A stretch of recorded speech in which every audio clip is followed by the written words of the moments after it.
Hello everybody, how are you all doing? Welcome back to Man City Unplugged, your very own Man City fan channel. It's the game again. So, I mean, today if we drop even a single point in this game, I just don't know what to say.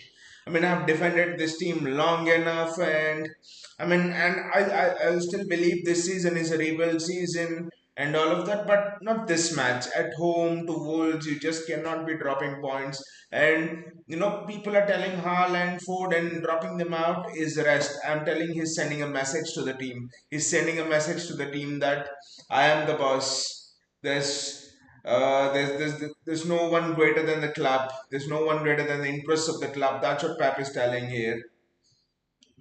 And now, imagine if Marmo scores a hat trick today. Imagine if Marmo scores a hat trick today. What do you do with it? Does it mean Haaland will have to wait on the bench for a bit? I don't know what it is. So that will be very very interesting. The perspective. I but Gay Kushanov.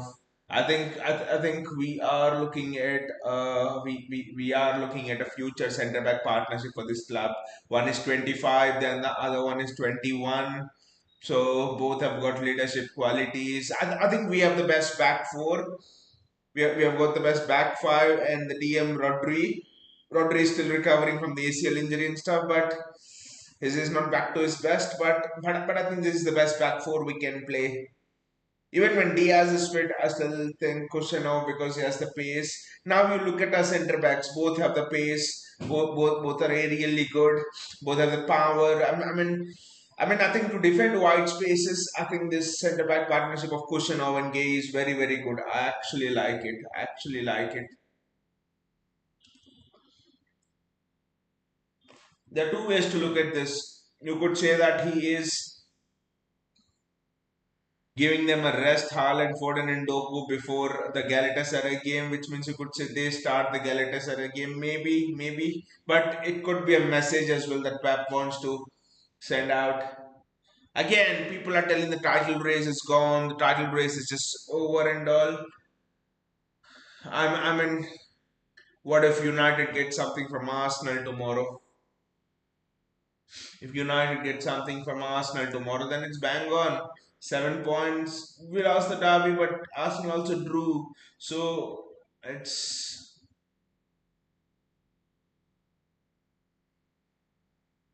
offside. Look at it. The Wolves, everyone is trying the same. Everyone is trying the same. Pep wants to keep.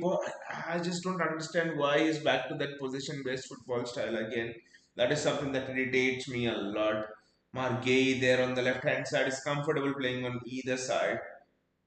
It's both footed.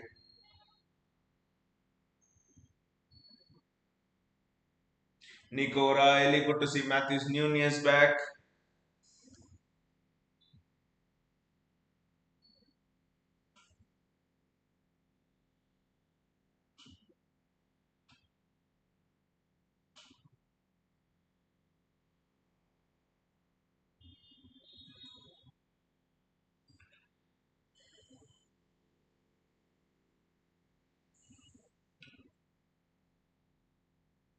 That's almost a very good ball from Nico O'Reilly.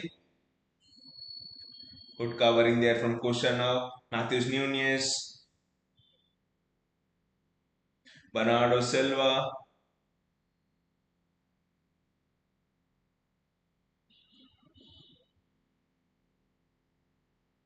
It's interesting. I mean, when Nico Gonzalez is back, I would want both Rodri and Nico Gonzalez to play together that pivot. But then, where do you put Bernardo Silva? And lots of questions. I think what this run has highlighted is how much we missed Nico Gonzalez and the stabilities provided more than anything else. That's a fantastic ball there.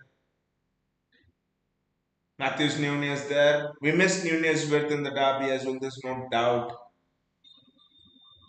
I don't want to see Rico Lewis play at the right back position again.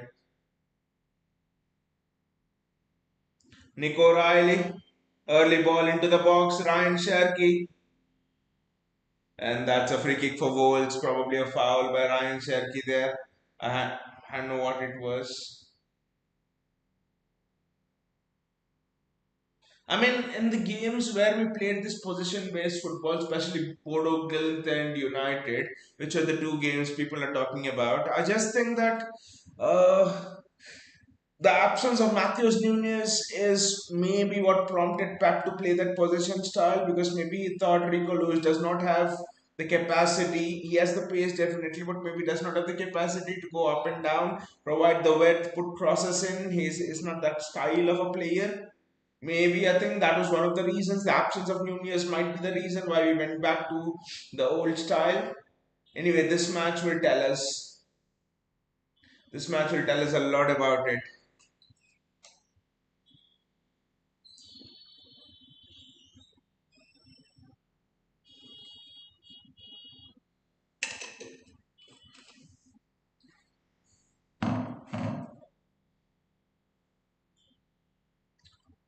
It's a corner of a city. Look at this. Nunez already there. The width, and which means it's creating space for a lot of players who just absent, just really absent in both the games. I mean, Nunez maintaining that width would have limited Bodo Glimt in their attacks, to be honest, because they would have to have a man sent over to Nunez to defend them, so that would have stretched their defense, which we honestly missed in Bodo Glimt. Ah, Margay again. What an introduction that would be to the Etihad faithful. Margay scoring at the home fans and at a first attempt on goal on his debut just have been a dream. He's just so close to it.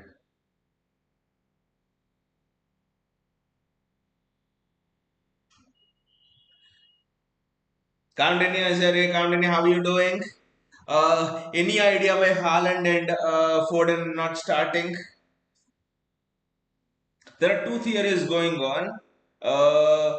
The two theories are a bit different. The first thing with Haaland is Haaland needs a lot of rest. Pep has told in the press conference that in the last 1 2 weeks that Haaland is tired. He needs rest. He needs rest. So that's and Marmos was absent, so Pep couldn't give him a rest. So that's why Haaland is resting. With Foden, it's interesting. The news is that Foden has been dropped.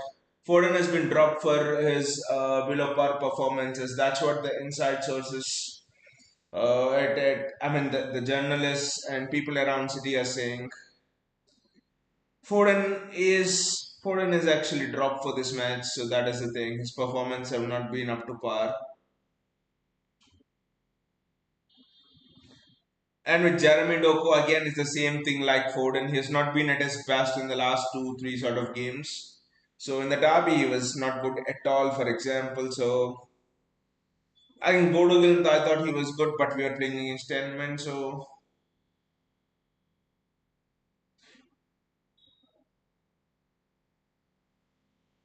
what a ball that is, and it's 1-0. Omar Marmoush scores, it's 1-0. What a cross that is from Matthews Nunes, and what a goal that is from Omar Marmoush. Omar Marmoush scores. Wow, wow, Omar Marmoush scores. What a goal that is. Wow, how has he ghosted in? Wow, wow, that is superb. That is absolutely superb from Omar Marmoush. This will make it interesting from Pep. I told before the start, before the start of this thing, that what if Marmoush was hat trick? But I'll just check the replay. Is it an own goal or is it Marmoush? Because definitely the cross is from Matthews Nunes. Wonderful cross from Matthews Nunes, and it's actually an own goal. It's actually an own goal. It's not Marmoush scoring there. That should have. Yes, it's actually an own goal. It's actually an own goal. Is it? No, no, no. I think it has come off Marmou's foot. In fact, it has come off Marmou's foot. In fact, it has come off Marmou's foot. In fact, 1-0 City. It has come off Marmou's foot. So it's 1-0 City. When they showed it from the wide angle, it sort of seemed it came off from the Wolves defender's head, but no. Great, that is a poacher's finish. That is a wonderful finish from Omar Marmoush, 1-0 City. Continue, the interesting thing is, since I'm active on Reddit and follow the city social groups and all on Reddit, there's a and I also play fantasy like you. all of you guys know. So there's this fantasy Premier League sub I'm following, and there's a guy called Lazy FPL. Okay, he sort of gives you these interesting lineup changes like 10 minutes before deadline. So today fantasy deadline was at 4:30 p.m. At 4:20, this thing dropped in from Lazy FPL that Haaland and Foden are not starting. Haaland and Foden are not starting. So the rush from all the FPL managers were great because there were so many people who triple captain Haaland. If you're playing the old FPL, the triple captain Haaland and stuff. So it was so much rush in the fantasy sub today. And 5 minutes after that, like 5 minutes to deadline, Doku is not starting. That was the bomb that was dropped by lazy FPL. So it is very interesting, watching that the rush. I haven't quite seen something like that on Reddit, like 100 comments in 5 minutes on that FPL sub. I mean, so kind of we knew that Haaland and Foden would not stop, and the inside sources are like Foden's performances are not up to the task, so that's why he's not starting. But Pep might start him against Galatasaray, you just don't know.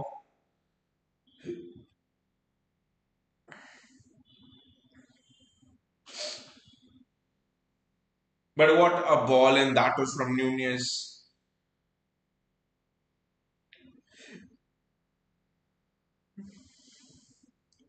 Fantastic ball that is. Ah, fantastic ball. That is from Mark Gay. Look at his range of passing. Look at the range of passing of Mark Gay over there. Wow, that is outstanding from Mark Gay there. Good run from Semenya. Is he playing a 4-4-2 system there? No, it's a no. He's literally playing a 4-2-3-1. He's playing a 4-2-3-1 in Semenyo. That was difficult. The ball wobbling in front of you. That's very difficult to finish anyway. That's a foul, and it is a mania. So it's some kind of rowlet going on because I know Foden and Haaland. A lot of people will have in their fan. A lot of people. I mean, it was almost 70% of them triple captain Erling Haaland if you're playing your old FPL because it's home against Wolves City. It's anyway. Let's get back to the game. It's interesting the previous presser which Pep did. What he said in the presser was that he exactly knew what was going wrong at City, and he was telling Arsenal are the best team in the world. At the moment, we have to beat the best team in the world to win this title and all those things.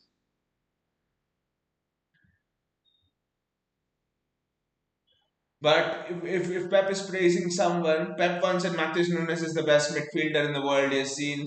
So when Pep praises you a lot, Arteta would have been thinking, why, what is this guy smoking? Why is Pep come? Pep, this is press time, this is not drinks time. Pep, you've drunk at the wrong time. That's what Arteta would be telling to Pep. So Pep, I mean, from presser, what I understood is that's fantastic there. O'Reilly Marmus, O'Reilly again. Sharky's been a bit off it as well nowadays. So Donnarumma, great starting position. Coutinho says interesting how the camera panned towards Haaland once Marmoush scored. I honestly believe Haaland. I mean, it's nonsense at least with Erling Haaland that even if Marmoush scores a hat trick, Haaland starts the next game. It's just rest, purely rest. But I think in an ideal world, the best thing is we have seen whenever Haaland and Marmoush play together, that is when Haaland is absolutely at his best because Marmoush with his late runs, he drags the defenders away. And if he doesn't drag the defenders away, then he finds space for himself. So Marmoush is a fantastic addition, but I'm just seeing how can you play both Marmoush and Haaland together, especially in a world where you have to start both Semenyo, Sharky and Doku. You have to at least start two of the three. How do you fit both Marmoush and Haaland together? That is a big question mark, to be honest. How do you fit both Marmoush and Haaland together?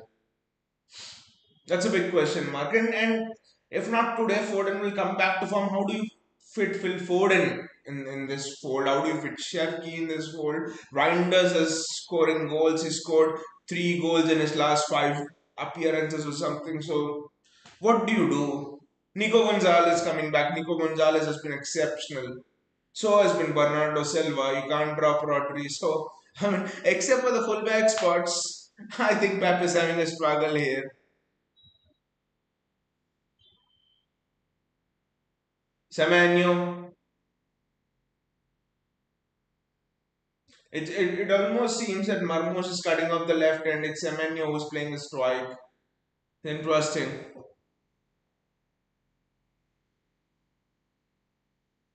So, like I said, the architecture of this team will be very, very interesting because Pep has bought in Pep Blinders to, redesign the pressing structure, the team's, the team's pressing, the team's architecture and all of those things. That's fantastic for Margay. So, I don't know, going forward, next year, especially when we get Elite 10%, which we will, according to a lot of credible sources. Rodri, Elite 10%, Gonzalez, wow. How will it be?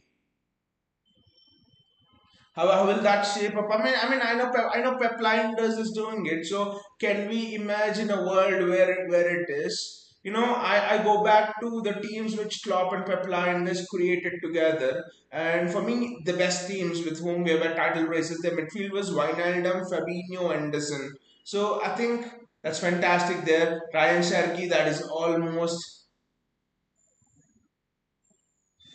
was a difficult pass to execute. So when I look at when I look at Liverpool's best midfield under Klopp and Pep Linders, they were the 1 and 2 at Liverpool. Wijnaldum, Fabinho, Henderson, and Wijnaldum. Could it be similar to Rodri, Nico Gonzalez, and Elliot Anderson? And dare I say yes?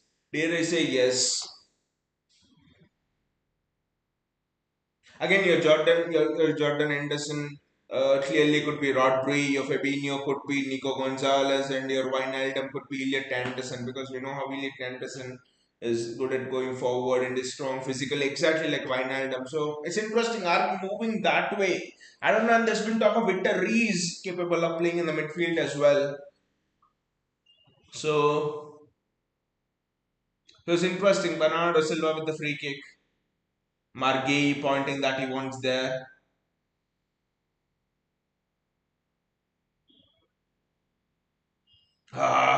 Clever free kick, but that's very well defended.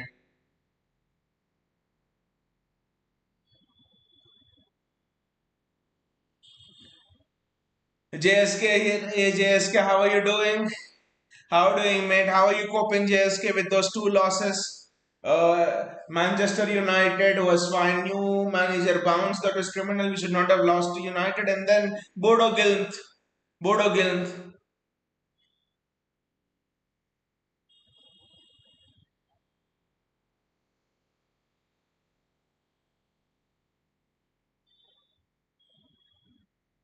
Semenyo as well.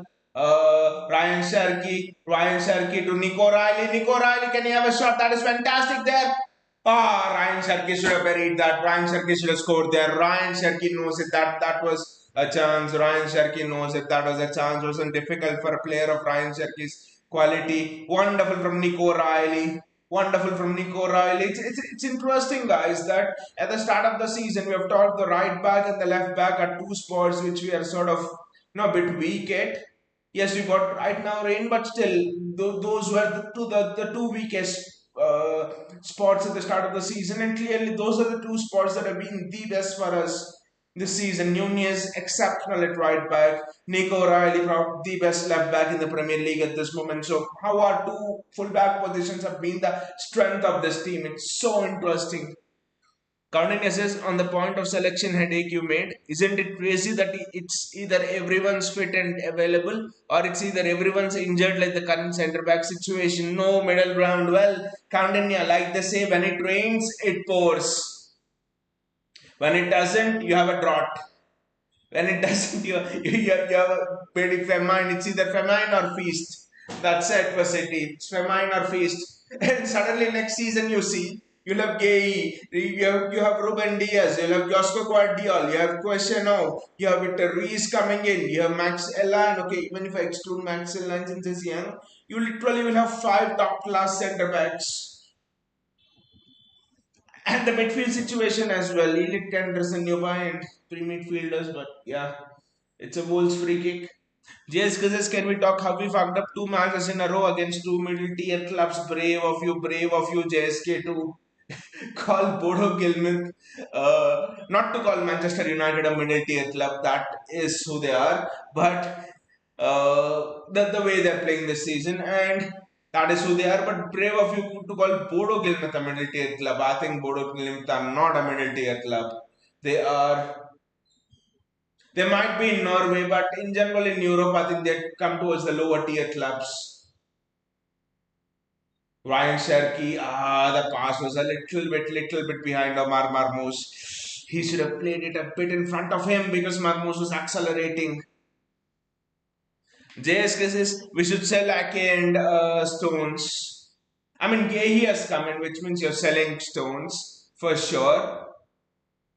I think Akan is being sold. I think Victor Reis is Ake's replacement. That's what they're telling. Victor Reis is he is the best defender in La Liga right now. He's leading that defense like he's been there forever. Wow, what a talent Victor Reis, and is being the mainstay of Girona there. He's putting up brave performances in our relegation fight. Super for victory. So we have the replacement for it as well, to be honest.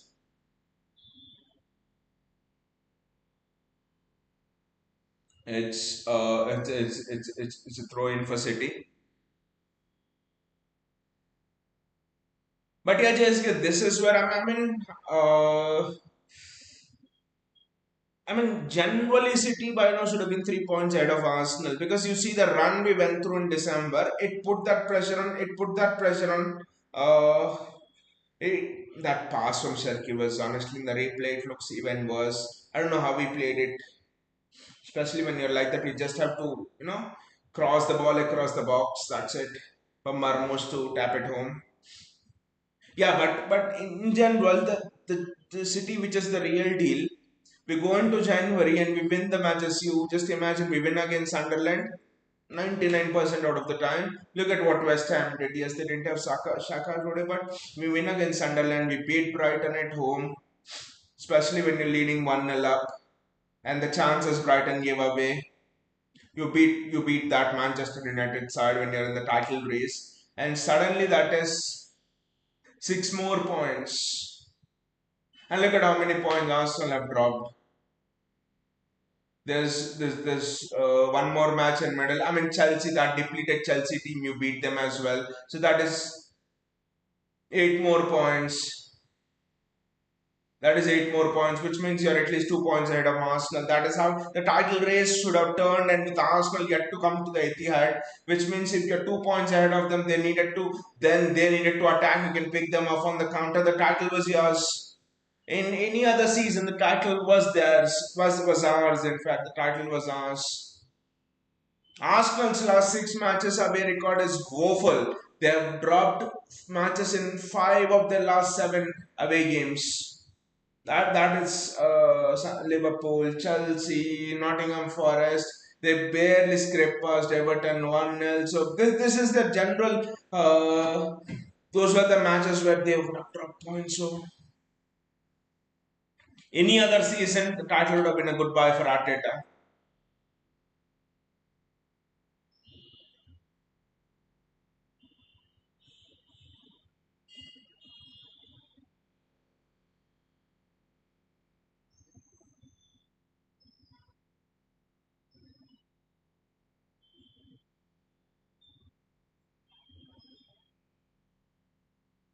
Rodri.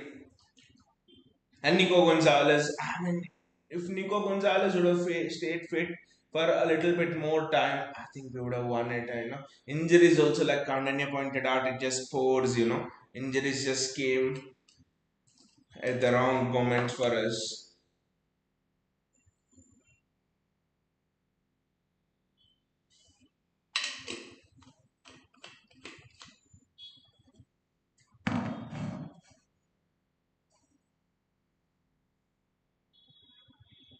Margay is so calm, so unflustered. Wow. Captaincy material. What a jackpot we have got. Margay. It is an absolute jackpot of a signing. Stone's wages are being given to him. That's it. Homegrown quota filled. Wow. What a signing from Hugo Vienna. Very difficult ball to execute for Omar Marmoush there. Ryan Cherki can do it, and that's it.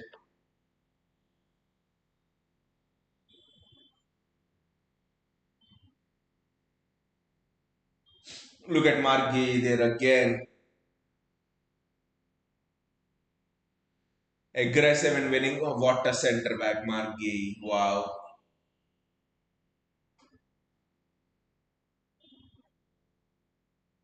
Bernardo Silva.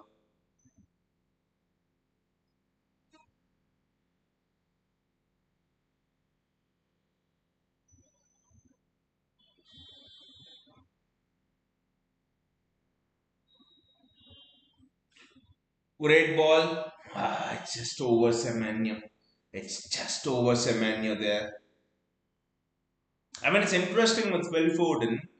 I was just thinking Pep is playing him in a sort of a deeper role, the sort of box to box role where you're carrying the ball. For me, Foden's the most dangerous when he plays close to the striker, when he has the chance to constantly crash the box. But how do you find that place for him again? How do you find that place for him? Because there's so many players who love to play that role. Ryan Cherky is one, Semenyo is one, Marmoush is the other. So literally there are three or four players waiting to play that Foden role. It's interesting, and Doku has been absolutely fantastic whenever he's played centrally this season. So it's very very interesting. I mean the passing from Nunez is just outstanding there.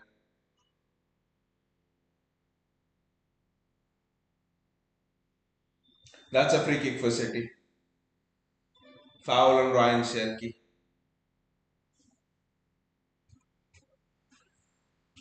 Let's actually just check the scores of the other teams as well.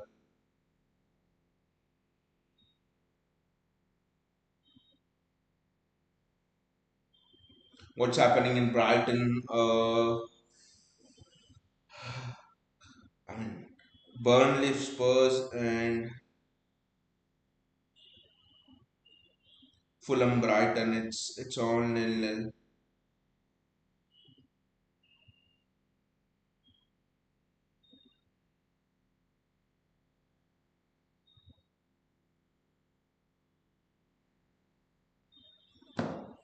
That's a decent free kick, not the worst. The defensive organization has been better from City.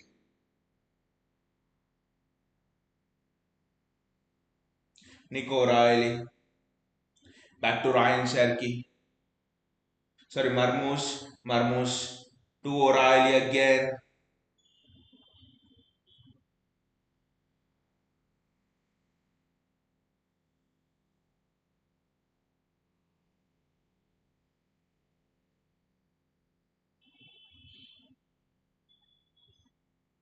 Bernardo Silva. Can he put the ball in the box?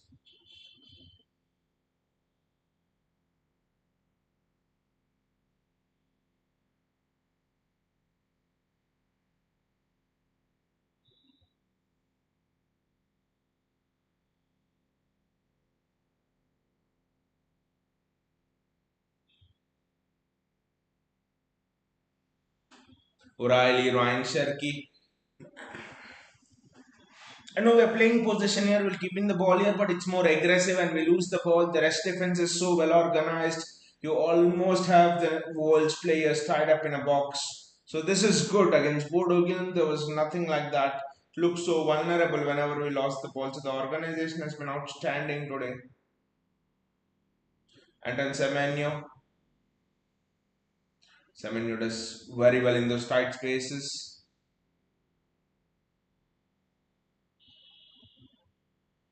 And with Jack Grealish coming back next season, I think it's a footing. I mean, I don't know if Everton are now nailed on to buy Jack Grealish. I don't know.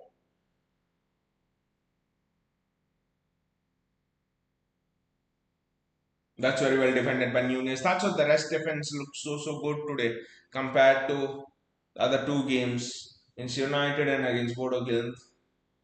Gay has already had a massive impact.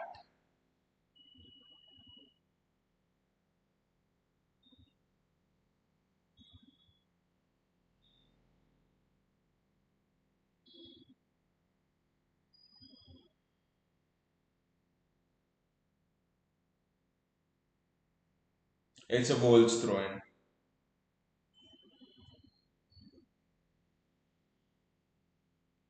We need to score the second goal, otherwise, it's again, it could just be similar to the Brighton game, for example, where you were 1-0 up for long parts and they scored at the end.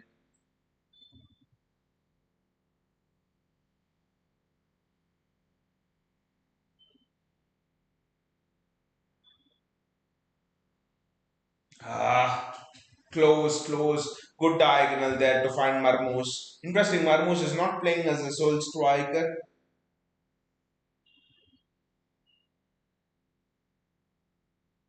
He's playing off the left. I don't think there's any striker today. In fact, it's almost like a false nine.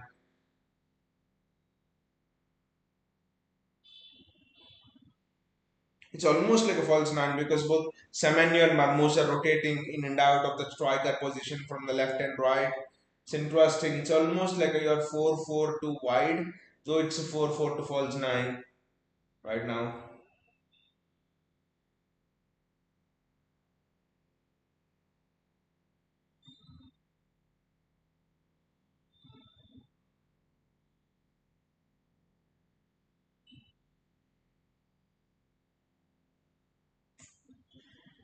The link up can be better. The link up can be better, but I'm satisfied with the way we are defending. I know it's just Wolves, but Wolves are fighting for relegation. They're fighting for each point. So,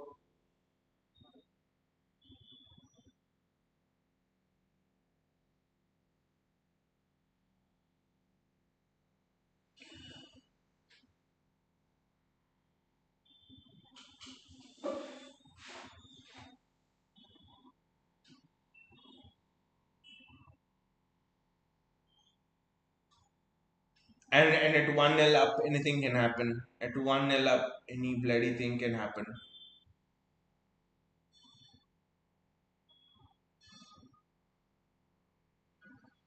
Matthews Mane does very well there. Hong Wei Shan with the ball is scored against us in the past. Wolves are having the ball. This is interesting. The defensive phase. It's the diagonal which teams always try, but it's very well defended by Nico Riley.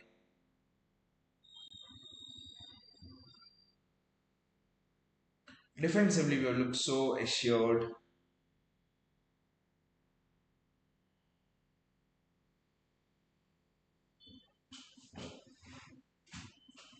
Kusanov has looked so good.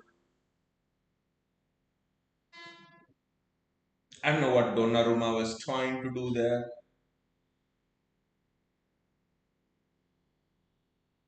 Ah,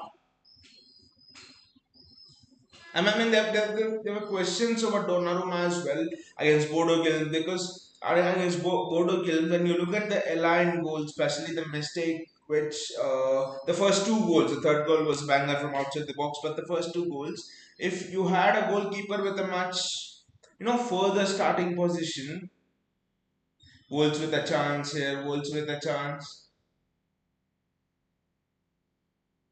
That's a good block. That's a fantastic block.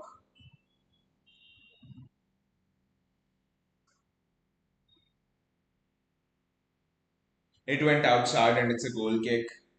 So the theory was if there was a goalkeeper with a much higher starting position, those two goals won't happen. Since Donnarumma starts so low,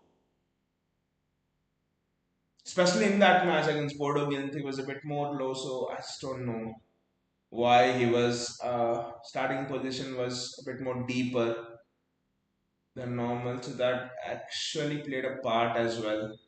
Since we play a high line, the keeper's position becomes very, very important. The keeper starting position becomes absolutely very, very important. Nico Riley, Omar Marmoush, does he have the pace? Mosquera gets there first, and Marmoush does the foul, and Mosquera is frustrated. He should not have fouled him. Should have given the defender something to think about, bearing down on him because the defender did not have anything to do.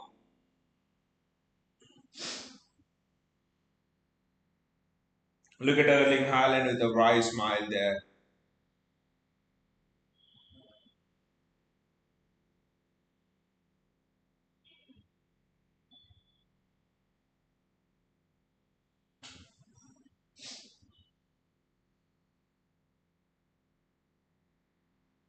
Haaland with James Trafford.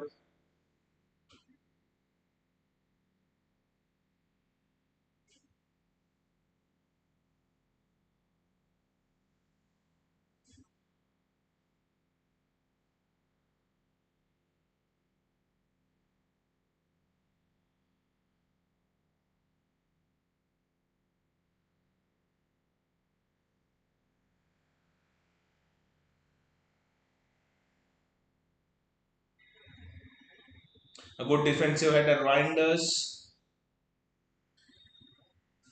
Reinders is interesting. I think if there's someone who's spot in that starting lineup in the midfield, especially is vulnerable, I think it's Reinders. I mean, can he develop a bit more all-round physicality to his game? I don't know. Great ball in, fantastic ball in. Omar Marmoush gets there and Omar Marmoush. He's asking for a handball. He's asking for a handball penalty there. Let's see. Bear checks it. He's asking for a handball again. Look at those runs by Omar Marmoush. That is a rare quality there. That's why I think Haaland and Marmoush will make an even more deadlier duo since Stephen Jovetic and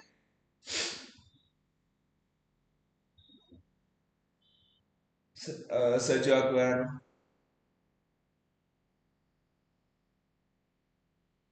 It hits his arm, but does it bounce off Mosquera's body?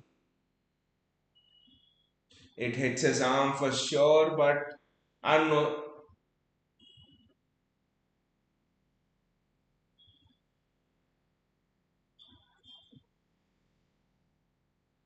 It hits his arm directly from Omar Marmoush. Boot. I think that's a penalty. I think that's a penalty. I think that's a penalty. That is a penalty. That is a penalty for sure.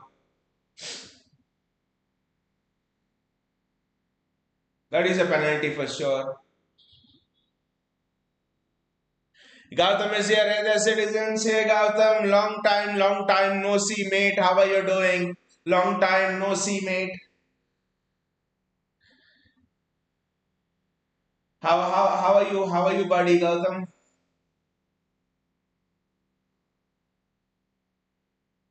And great introduction, Gautam, because you're almost and you've come and we're almost about to get a penalty here.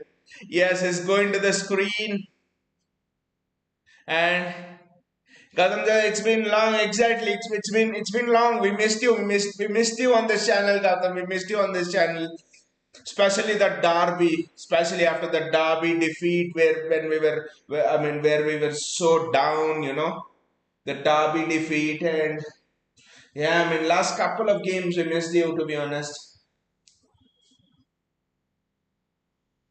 The derby defeat was the one that really stung me.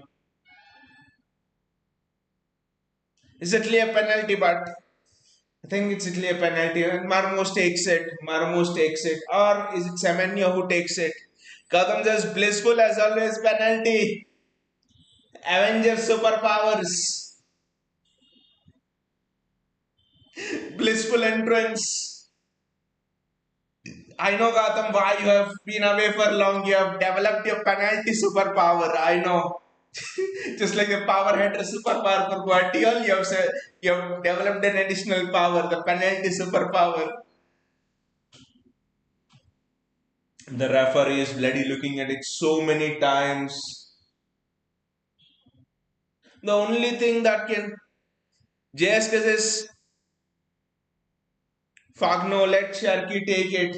It's one of Semenyo or Marmoush, but it's one of Semenyo or Marmoush, but I actually think Marmoush has to take it because he's a striker. Marmoush has to take it. Marmoush has to take it.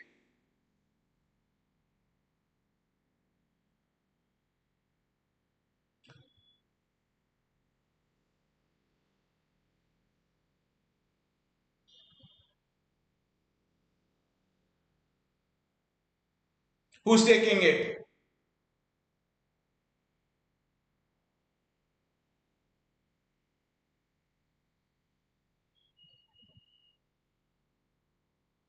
The ball was superb. I think was it. Gautam says no penalty given. Is it? Wait. Oh, what the fuck? What the fuck? How was it not a penalty? Why does it always happen to us? This is the first time I've seen in a long, long time that VAR has sent someone to the screen and he has not changed his decision. Wow. Exactly, Gautam. I've never seen. No, Gautam, we have seen. We have seen, Gautam. I'll tell you where we have seen. Do you remember the 2018-19 Champions League quarter final against Spurs? When it was Raheem Sterling scores in the last minute, we celebrate and VAR gives it offside. That game, I think we were winning it. That game, we were winning it 5-5 or something, and Lorente does a handball goal. It hits Lorente's hand and it goes into the goal. The VAR sends the referee to the screen. The referee checks it for 5 minutes and he says, no handball. It always happens to bloody us. That 18-19 season of the Champions League, City against Spurs. This happened before. Always happens to us. Always happens to us, Gautam. Always happens to us. Wow. Never seen this in the Premier League. Yes, you're right. Even in the Champions League, except that match, I've never seen it afterwards. Always happens to us.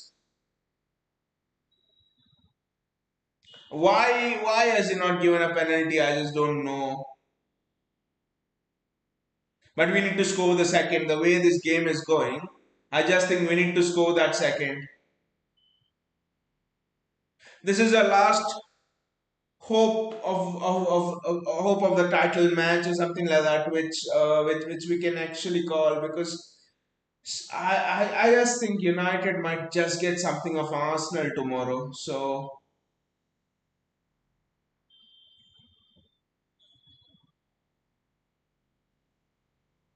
Nico Riley was a difficult chance anyway, but I just can't understand what is the reason. What is the reason? What was the reason they've said that the penalty is not good? Nico Riley always difficult. The strike. Gadam says, "How are you all? How are you all, guys? Miss the community. Being a bit busy, the community missed you as well, Gautam. We missed you as well. Especially this last 1 month, especially when things are not going good for us. I mean, it is such a terrible month, it is such a terrible month. The Sunderland one, the Chelsea one, especially the Chelsea one, the more than the derby, even the Chelsea one, Gautam, for me, the derby stunk. The derby still United, new manager bounce and all, but the Chelsea one, I just can't understand how the hell did we lose to that? Did we draw? It feels like a loss. Did we draw to that team? The Chelsea one, I mean, so many chances to put away.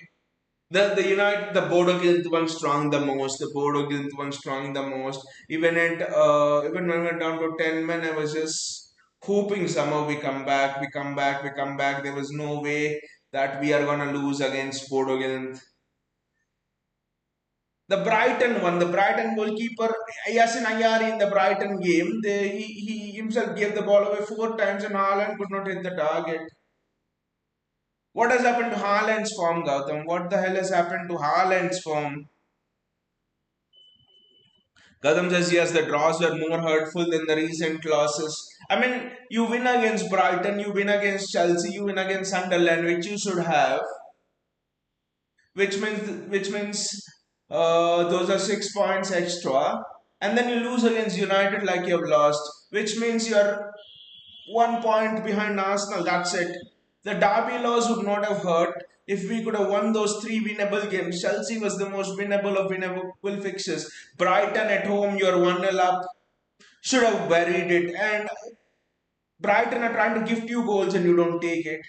Sunderland, we should have somehow, I don't know, we should have won it. Clearly, Gautam, the title this season as well. Arsenal are not the best team in the league. I'm sorry, Arsenal are not the best team in the league. Others have not been good enough. In a normal season, I just don't think Arsenal are 6, 7 points away from the second place team. That's not possible. How many stupid points have we dropped? Just count it.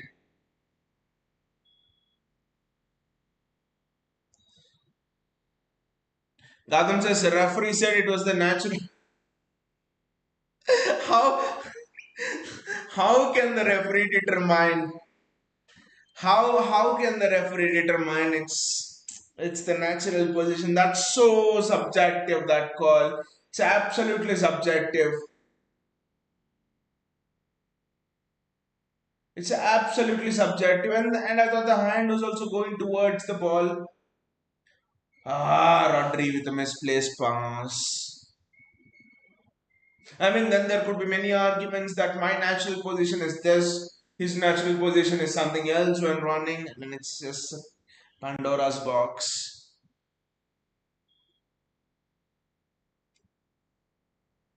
Gautam says Haaland is tired, he needs a break. Same for Foden. I agree with the Haaland thing, Gautam, but for Phil Foden, I think his performances have not been good enough. His performances have not been good enough. I think the role Pep has given Foden, I was just frustrated, especially in the derby. The derby, Pep is telling Foden to drop deep, take the ball. In the derby, Pep is still important. Drop deep, take the ball, bring it out of pressure a bit, and that is not what Foden's job. Foden's job is to be as close to the striker as possible. Those shoots of the left foot and all of that, crash the box. He's almost, I could say Foden is centre forward more than the attacking midfielder role. The centre forward, the role behind the striker, or just put him on the right wing and tell him to cut in. I just think the role Ford Pep's giving Ford and it's just not worked out.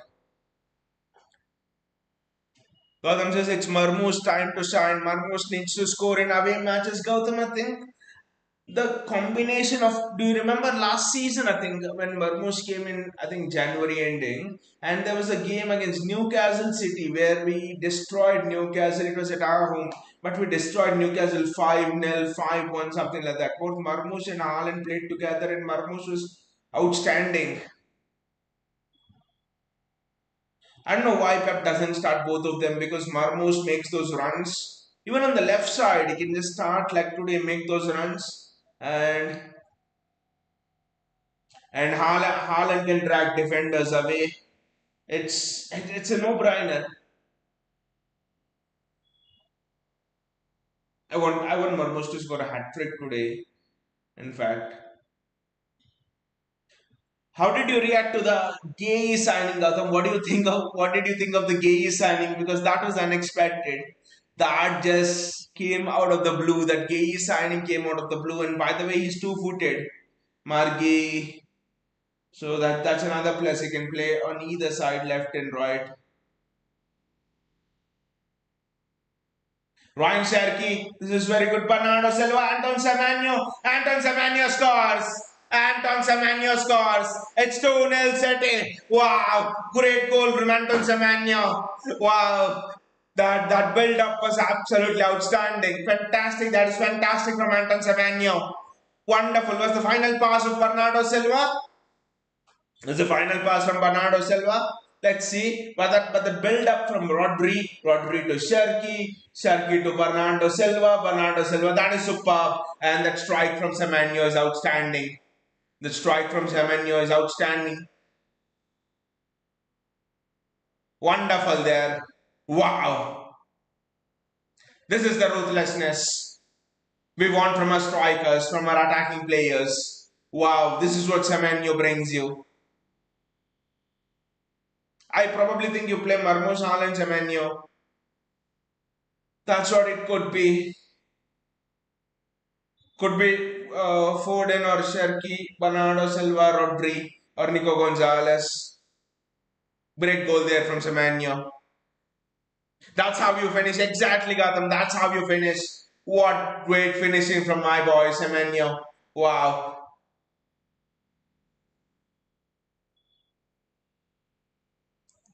Gautam as well. I'm really happy with the new signings, Yei and Semenyo. These are the signings which uplifts this current squad to a great extent.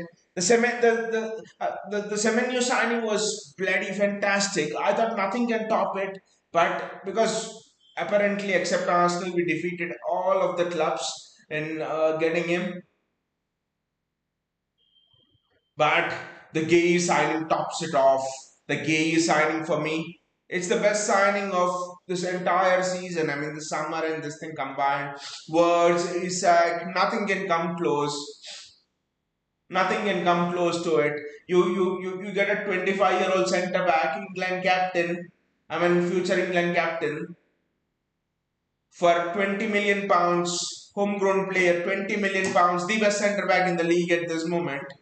Touted to be the next Van Dijk, comfortable on either foot. Wow. 20 million pounds. People are crying about the wage, but we pay the same wage to John Stones. Harry Maguire is on the same wage. People don't cry about that, and they're telling Gay is getting 300, 250.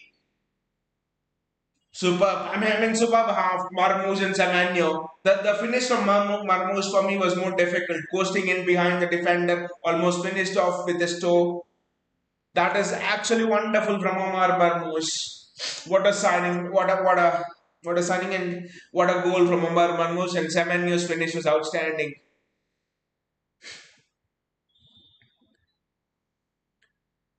Gautam is a winger who can finish this way. Really makes a team lethal. Gautam, are you not missing Savio?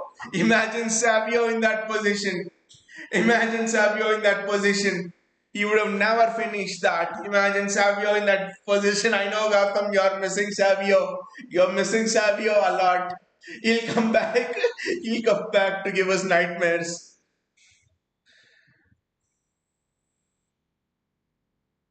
Just because again how we fucked up against that unknown team, Bodo Gilms. I mean, the defensive structure. Just yeah, I mean, if a team is in the Champions League, it's probably in the top 10% of all of the.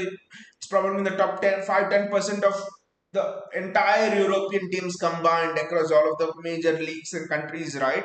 And against them, which means they're whatever they're good, and against them you have Rico Lewis 19, Elaine 19, Kushanov 19, 20 years of age. So your average age, and Aitnauri by the way played on the right wing that day. Nico Riley at left back.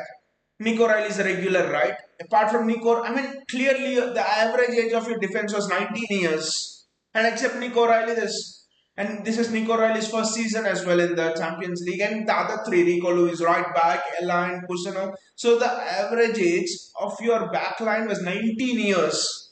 I don't care which team you play against. You might play against the worst team in the Champions League, but they're still in the Champions League. We would have conceded those many goals against the Europa Conference League team. What happened against Bodo Glimt? You just look at the profiles of the defenders. Rico Lewis, shit, he cannot win anything. Look at how Dorgu physically, physically bundled him off the ball. Look at what Dorgu did to him. And then the Rabin, Rico Lewis. So so I mean, against Bodo Glimt, it was our defense. You cannot take a 19 years old average age back four and wish to win there. JS says Gay signing I wasn't even expecting. Everyone thought he was Liverpool bound, JSK, but we signed a gem in Hugo Bianna to replace Tixi Bagaristan. They say Tixi Bagaristan, he bargains. Like even if it's five, he bargains for every rupee. But they say that Hugo Viana is the real deal. Negotiations, take the cash, give us, that's it, done. Hugo Viana has been outstanding in the negotiations, I would say. Gautam says, well, we signed two homegrown players, and the worst thing JSK is, sorry, and the best thing JSK is, Liverpool fans are now, fucking their board up. Liverpool fans were so fucked up that we signed KE for 20 million pounds that they just cannot hide the frustration. They're just getting on their board because they were convinced he is the new Van Dijk. They were absolutely convinced he's the new Van Dijk. Wow. And look at the core of our defense. Gay, Guardiol, both of these are two generational centre backs. I'll have to see, we'll have to still give cushion of time, but Gay and Guardiol for sure are two generational centre backs. And their pairing would just be something else. It could just be outstanding. Gautam says, well, we signed two homegrown players and both are regular starters and both are absolutely top in what they do in the Premier League. Semenyo, I think after Erling Haaland, when we signed him, he had the second most goal involvements in the entire Premier League. And Margay had the best stats of best stats of a centre back.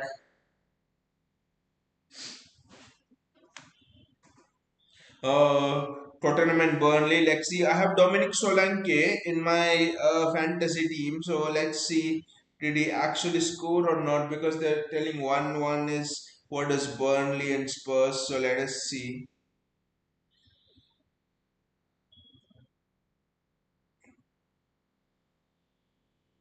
Burnley and Spurs is 1-1.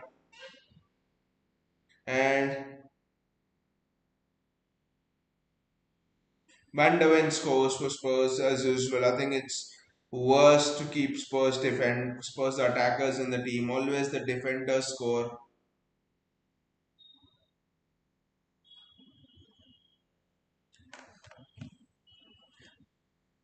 Gautam says, no, no, no. I fear only one person who can make me go. Stop watching this game. Sevinho, Sevinho. How many nightmares has that guy given us, Gautam, the Sevinho? Yes, I used to defend him, but yeah, maybe I think, especially with the signing of Semenyo, I think now it's possibly over for Semenyo. JSK says Gay is revenge for hijacking words. And we got the best two players in the deal. Thank you to Liverpool for hijacking words. And we are happy with Sharky and we are actually happy with Sharky and Gay. I mean, the best thing here is JSK. The best thing here is JSK. They got words for 150 million. We got Gehi for 20 million. Sharky for 35 million, which is 55 million. We have got Semenyo for 65 million, which means 30, 55, 60, 110, 120 million. So we got, and still there's 30 million pounds still remaining. So honestly, we almost got three players for their words signing. So thank you Liverpool for that. Thank you Liverpool for that. Gautam says there are two more signings needed. I feel Elliot Anderson and a right back, and then the rebuild is completed. After that, it's one in, one out. I think Gautam, it's John Stones out, Nathan Ake out. Of course, Akanji is already going out. Bernardo Silva out, Matteo Kovacic out. So I think five players will go. Of course, Jack Grealish out. I mean, so much this thing, so many outgoings, and yeah, we get Elliot Anderson, and I don't know for the right back position. Wesley Franca is the name which I'm hearing a lot about. Wesley Franca, don't want Tino Livramento. He seems to be injury prone as well. So Wesley Franca is an interesting name. I mean, where he plays a Brazilian team or does he play? I just don't know. I don't remember where he plays for. But Wesley Franca is a good right back option if you ask me. Yeah, and Elliot Anderson also seems to be very close. JSK says no fuck no Elliot Anderson, but why JSK? He is the best all round midfield player in the Premier League right now. Um, I mean, great in winning tackles, great in getting the ball. He's a tackling monster. Great in grit, breaking play up, winning the ball, has a good assist, can take free kicks. Elliot Anderson is a homegrown player as well. Elliot Anderson is absolutely a, Elliot Anderson is absolutely a nailed on signing, I would say. There's nothing to think of him. Bayaji is a much needed tonic after a string of diabolical performances. Bayaji, you are talking with a lot of respect, telling diabolical performances. They were bloody fucking stupid performances. They were fuck all performances. If I can, I would show the middle finger to all of those performances. They were so bad. Those performances. Literally, the Chelsea won, the Derby won. Why the title was in our hands? Imagine you win against Sunderland, you win against Brighton, which you should have. You win against Chelsea. At least YRG, you win against Chelsea, which bloody we should have. We should not have conceded the goal in the 92nd minute. Even if you had won against Chelsea, the gap would have been 5 points. That's it. Still recoverable. Imagine you draw against the Rags and you win against Chelsea. The gap would have been 4 points. That's it, and 4 points is nothing. I mean, Arsenal have been pathetic away from home.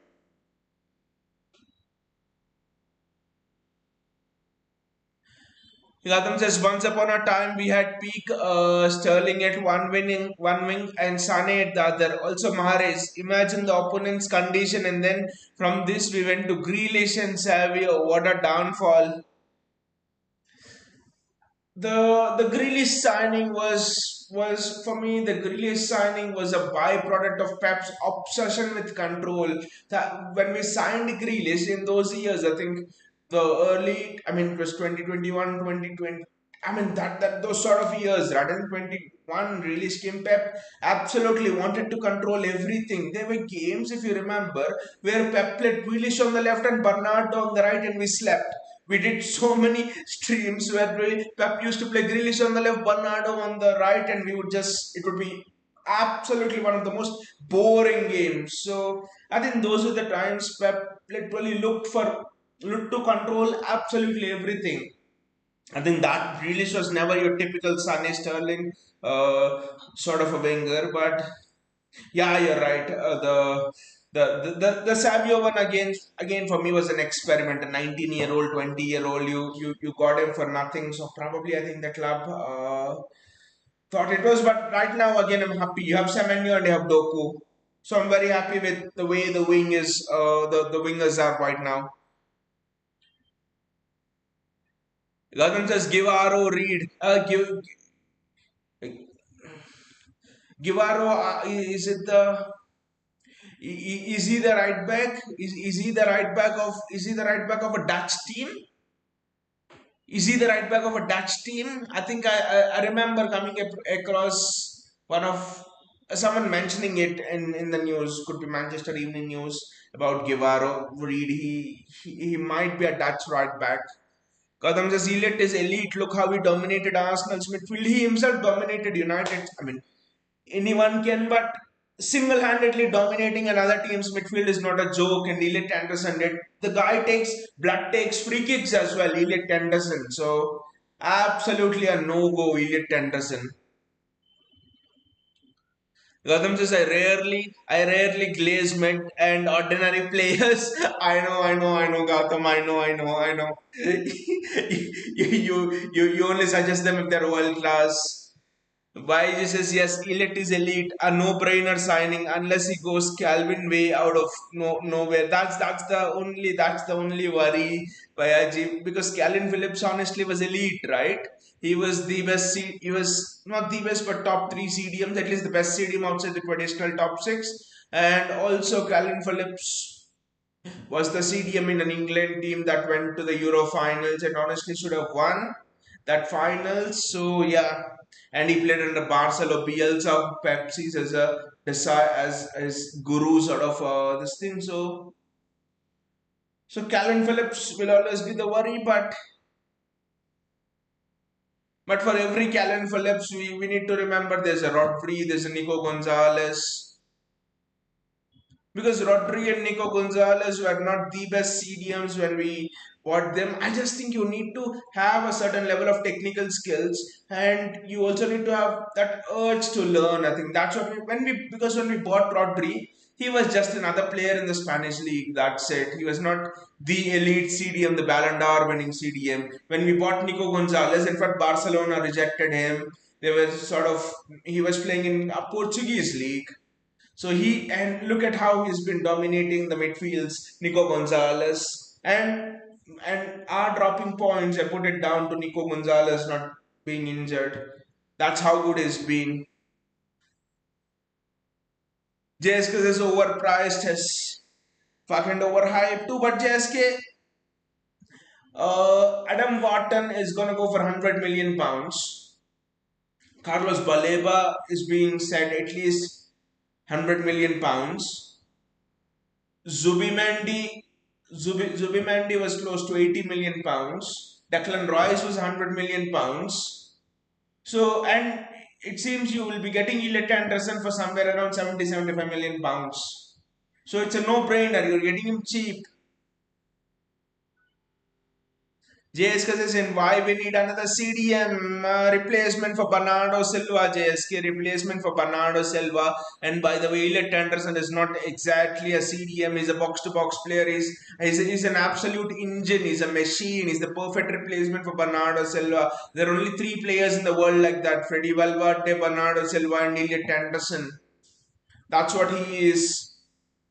So he can play any of the three midfield roles. Holding, can hold the midfielder. I mean, I think he's one of the rare CDMs who can hold the midfield on his own. Gadam says yes. Reed is a right back. I want to watch out for. He's from a Dutch club. That's what I know. I think I might have checked out his skills as well, but that was long back. Kivaro Reed. Why just TG better work on his physicality, or he won't make it in the Premier League.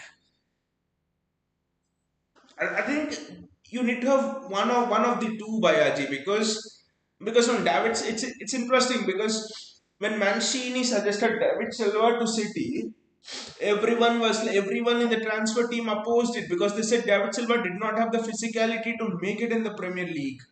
But Mancini stood firm and said, just get him or I leave. And they got David Silva.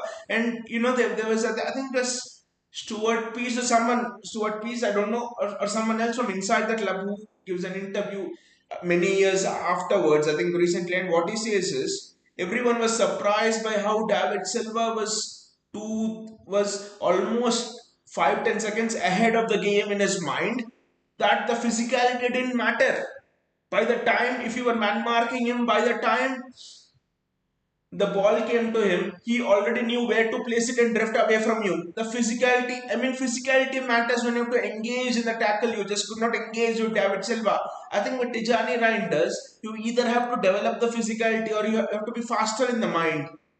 You have to be absolutely faster in the mind. So I think one of the two things is absolutely essential for Tijani Reinders. Gotham says, well, Bernardo replacement is Rico Lewis. He's a midfielder who wants freedom in the middle in a free role, who can attack and also help in defense.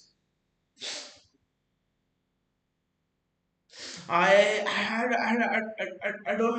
don't think Rico Lewis is exactly the Bernardo replacement. I don't think he is that. Gotham at least is not that now. He can surely grow into that role because for me, I mean, I just asked myself the question: can Rico Lewis face two very good pressing strikers, or a winger in the striker who press well, like Salah for like Mane Firmino, and take the ball under pressure and come out of it and build play up? My answer is no.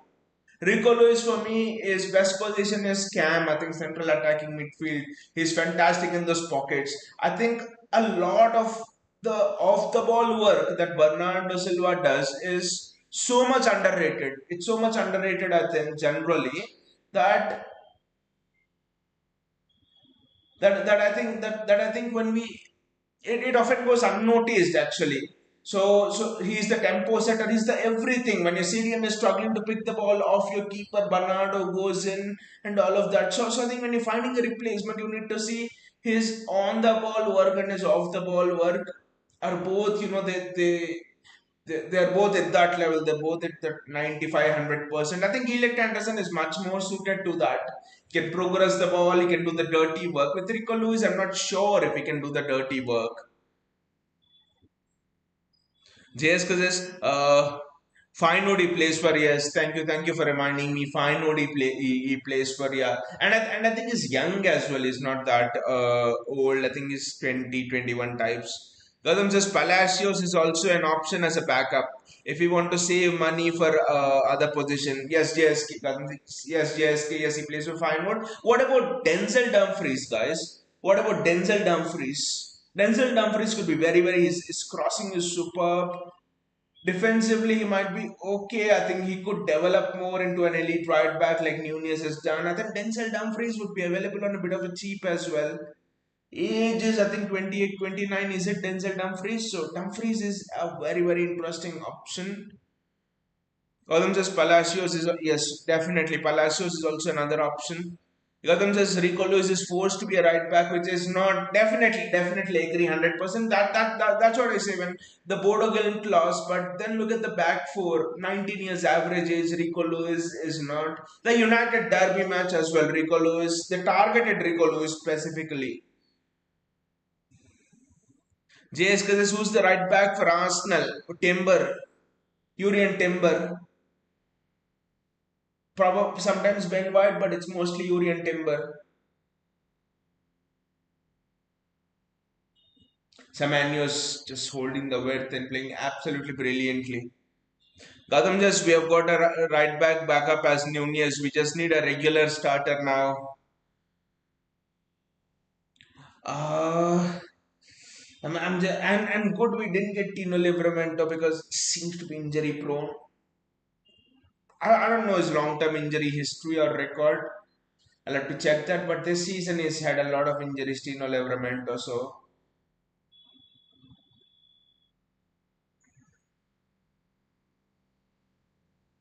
Rodri, the switches from Rodri is something which we actually missed. I'm just thinking who could be the main right back because Givario Reed is young and is a bit inexperienced to own that right back role. I think I would be looking at someone from 24 to 27 sort of age range, that sort of a profile to nail down the right back position. Then 25, 26 like Gay would be perfect. That is a fantastic one. Nico Riley, Omar Marmoush. Just can't get it.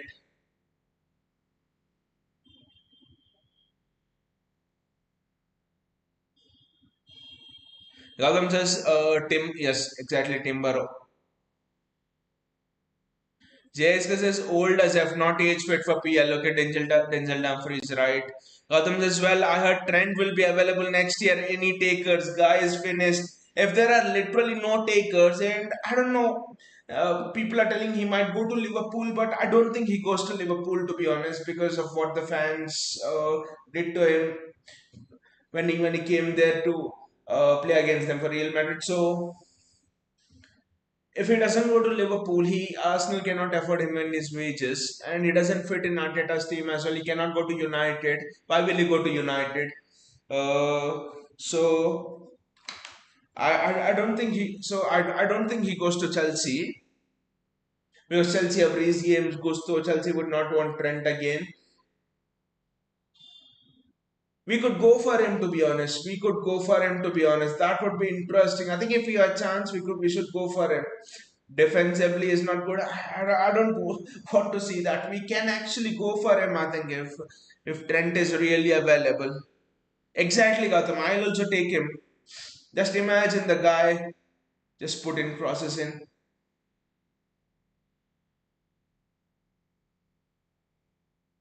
The spaces which Tejani Reinders is occupying, just outstanding.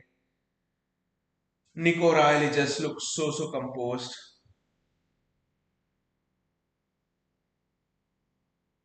It seems that Liverpool, guys, it seems that Liverpool are going in for Mickey Van de Ven. as the replacement for Van Dijk. Good luck for that. Good luck for that.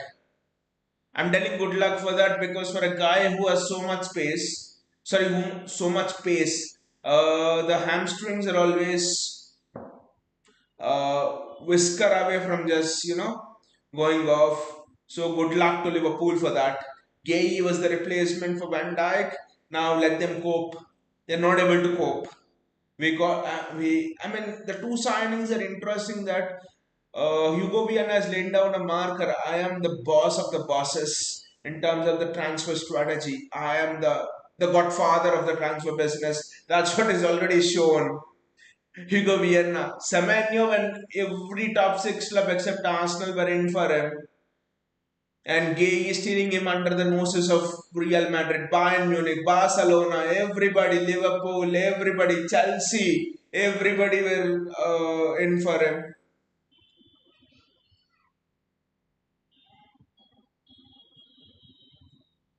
Gautam says a player like him is an attacking bliss. I know he might suffer in cup competitions, but in PL he'll just make us more threatening. And Gautam, I think that misconception thing about Wolves are on the attack here, Wolves are on the attack here, and that's a free kick, a bad foul from Kushanov. He should not have done that. He'll learn it with experience, but he should not have done that. But again, Gautam, one thing is that misconception for that Trent cannot defend in a back four. You know, I don't completely buy into that. I don't completely buy into that because the right winger at Liverpool, which was Salah when Trent played there, doesn't even track back. So it's always Trent caught in a 1v1 situation. You saw what happened against Conor Bradley.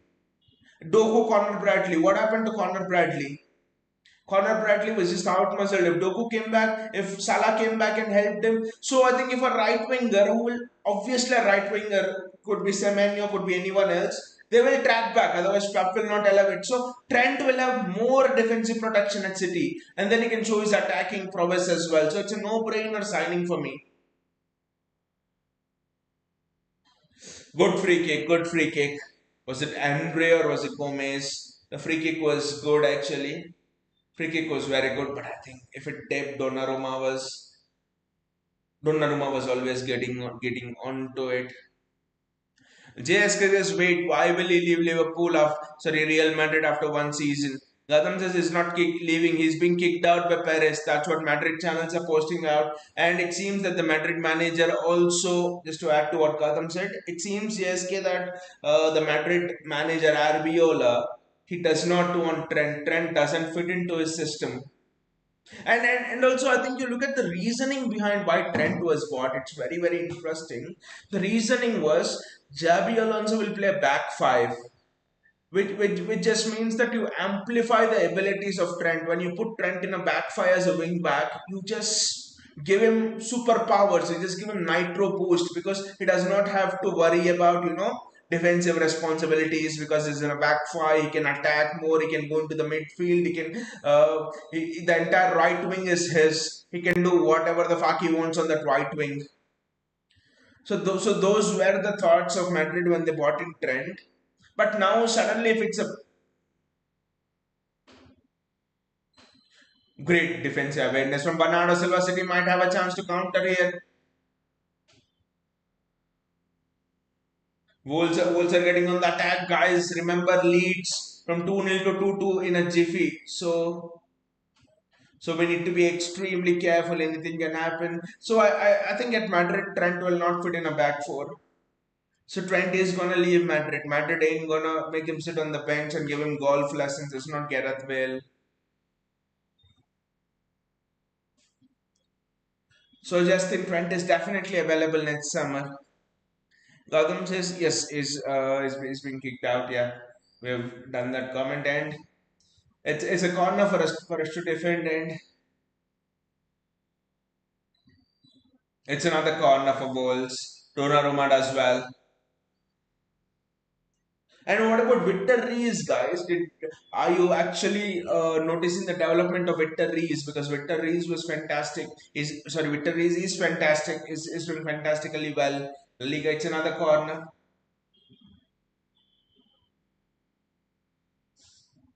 Ryan Sharkey does well. Ryan Sharkey has to. I think Ryan Sharkey has to play that ball forward a little bit more, little bit earlier. Let's check out the scores of the other teams as well.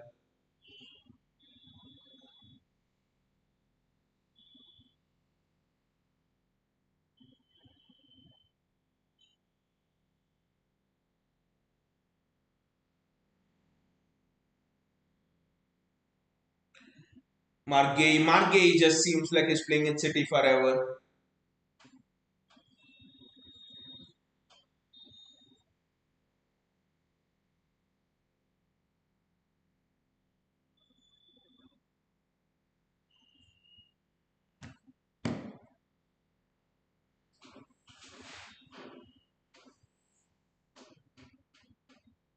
Gadam says Reese is going good. Yes, Reese. Our eyebrows were raised right when we bought Reese for 40 million pounds at 19 years of age. He's a gem. Gautam, the defensive crop we have identified is an absolute, they're all absolute gems. Even Align is very, very good. I know Align did mistakes against Portugal, but in general, the passing, everything of Align is again top class. Marmoush with the run. There's Semenyo is in the middle. Semenyo is in the middle. Can you find Anton Semenyo? Can you find Anton Semenyo? It's wide. Marmoush sends it wide. Great counter from City. Marmoush sends it wide.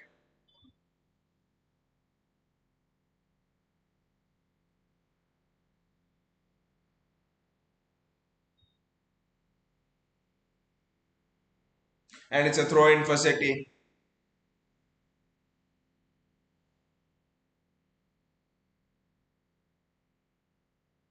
There are two right back players, Gautam. I know we are not linked with them, but I just wish we have a look at them. The first player is Ola Aina from Nottingham Forest. He's been injured this season, I know, but he's come back. But Ola Aina's, I think he's just elite. I know he's 29 years of age. I think 28, 29. That's the only that's a big problem with him. And the second one is Daniel Munoz. Daniel Munoz is very interesting, but do you think Daniel Munoz can fit in a back four system? I don't know.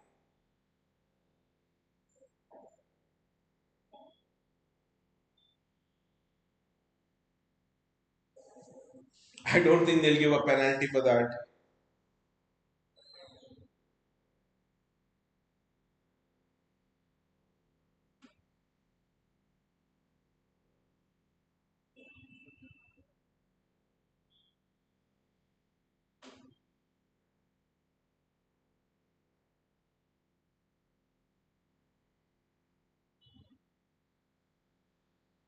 Ah, Ryan Sherky, what a strike! It's hit the top of the bar.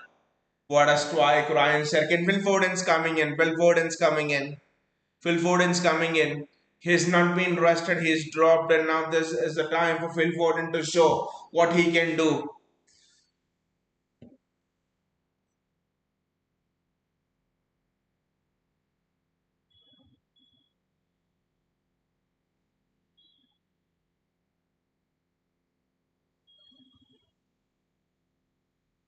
Gautam says Alain was overwhelmed in Derby and in UCL still needs experience to play those games. But his on-ball confidence is the trait which will make him a good prospect. Gautam, I think before the Derby match against did he start? Yes, I think he started against Chelsea where he looked all right.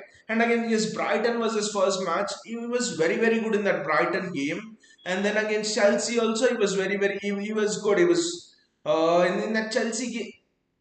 No, I'm sorry. The Brighton game was after. Yes, I mean he was very good in that Brighton game. He was very very good in that Brighton game. That's what I thought. And then we started in the Derby and in the Carabao Cup game he was very good as well. Newcastle, St James's Park.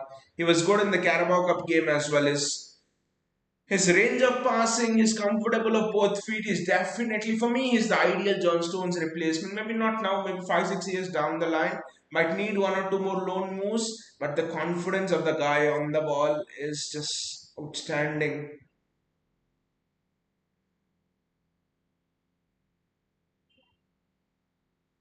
Anton Semenyo,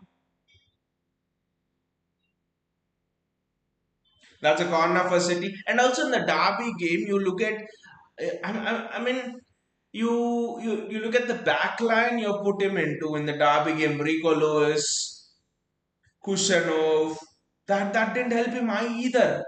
That didn't help him either. The cover was not there, especially when you have Nunez and O'Reilly protecting him. I think protecting both the centre backs. I think that's something else. I think Elaine was just left to dry. Nathan Ake played in the derby. I think it was, sorry, not right now. Ake. You look at that was an atrocious back four in the derby. I mean, Ake can't run. Ake can't run. His legs have gone. His fitness is barely keeping up. And then you have Rico Luz is not a right back. Pep's thrown him in there. I think that's the reason why they were just able to overwhelm Elaine. And Nathanaki was not playing that offside trap well.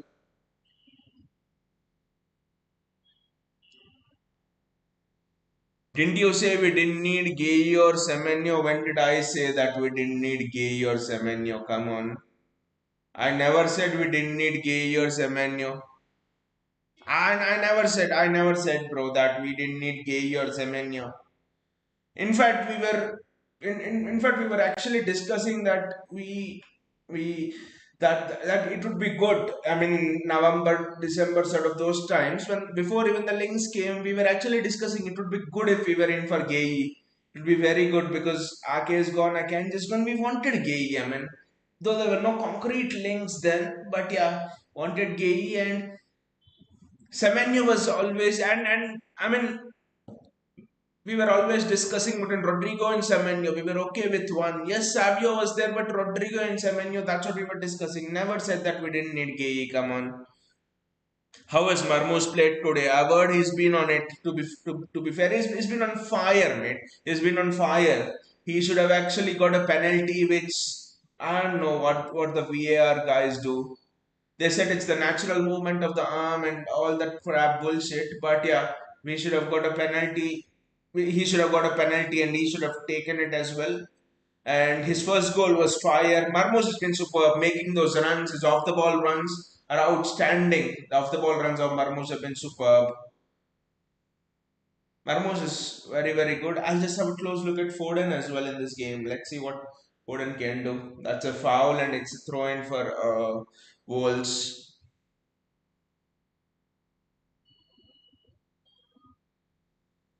In fact, just imagine if you would not have gotten Gay and Semenyo, it would have been absolute tanters.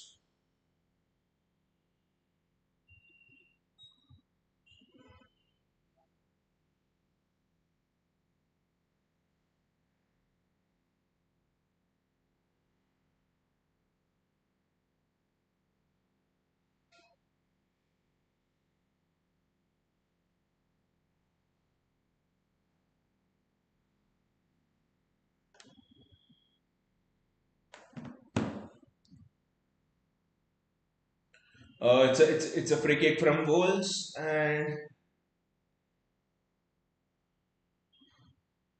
Donnarumma makes an absolute mess of it.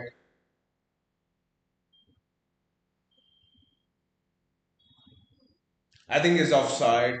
I think Stad Larsen there is offside. I think.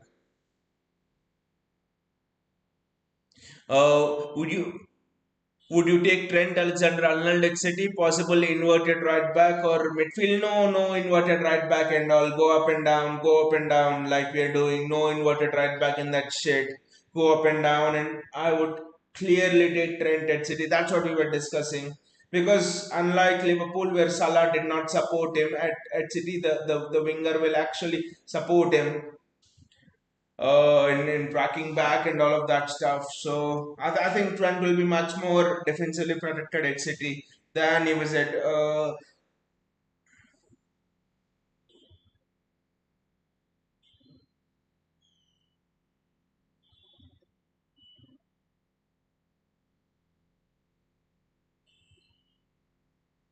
Trent would be that De Bruyne replacement. He'll probably give good service to Haaland.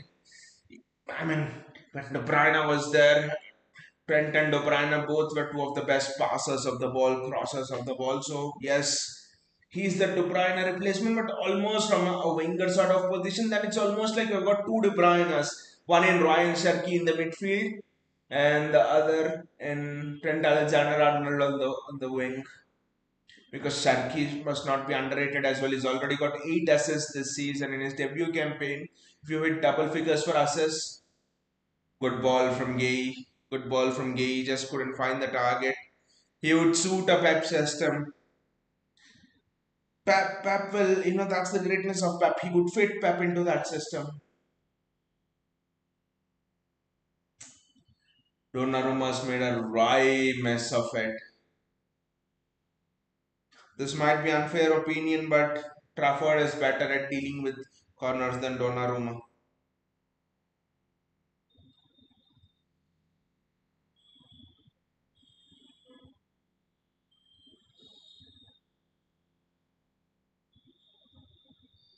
That's the truth.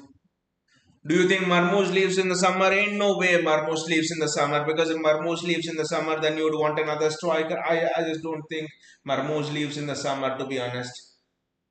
Marmoush will not leave in the summer.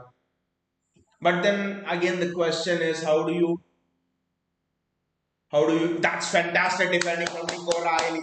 Wow. Great defending that from Nico Riley. But if Marmoush leaves, I'm sorry, if Marmoush how do you keep Omar Marmoush happy? Is clearly on side. The defending from Nico Riley is outstanding there. This is the best defensive group now. Of course, with Guardiola and Diaz injured, but once both of them come back, I think Guardiola, Gay as the starting two centre backs, Nunez and O'Reilly on either side. O'Reilly is the best left back right now in the Premier League. How do you keep Marmoush happy, mate? That is a big question. Do you have any tips on how do you keep Marmoush happy? Because Haaland is the best striker. I think maybe Pep plays him off the left. I think I don't know.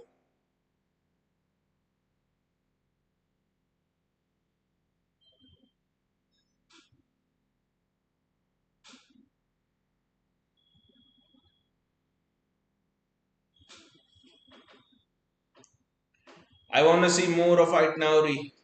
Marmou's best ever season was as a second striker behind Ekitike.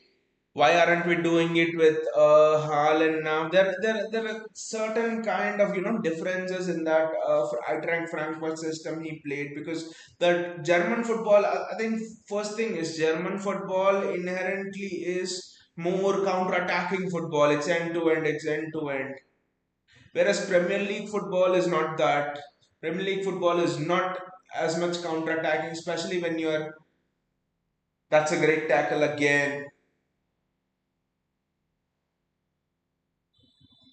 That's a fantastic tackle again from Matthews Nunez. Fantastic tackle there from Matthews Nunez.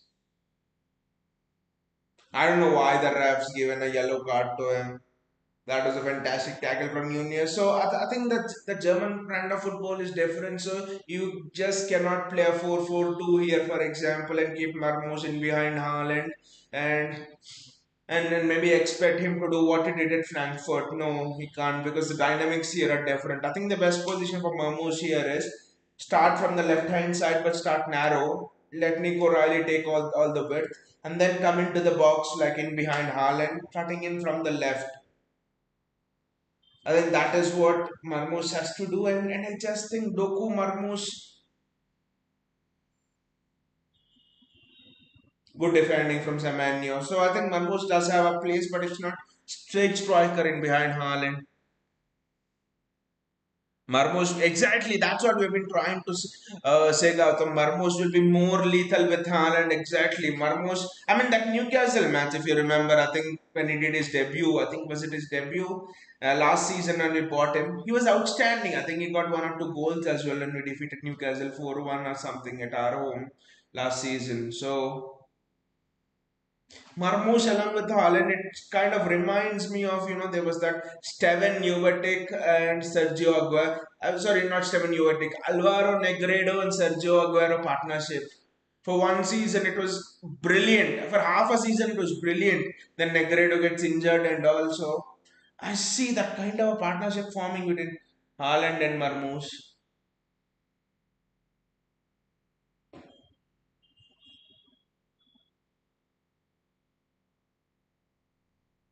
Is it a penalty? Is it a penalty? No, it's not a penalty. The player is not appealing. It's a corner for Wolves. Does Marmo start against Spurs?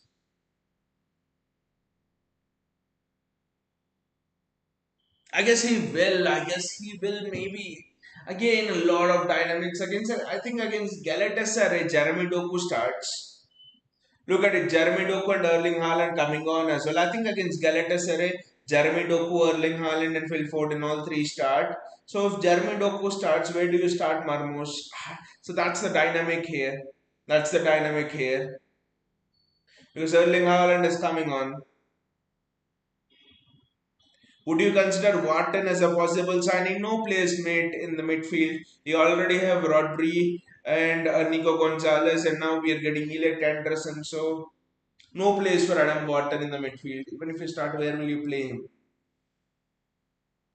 JSK says their left winger is awesome. Who is he?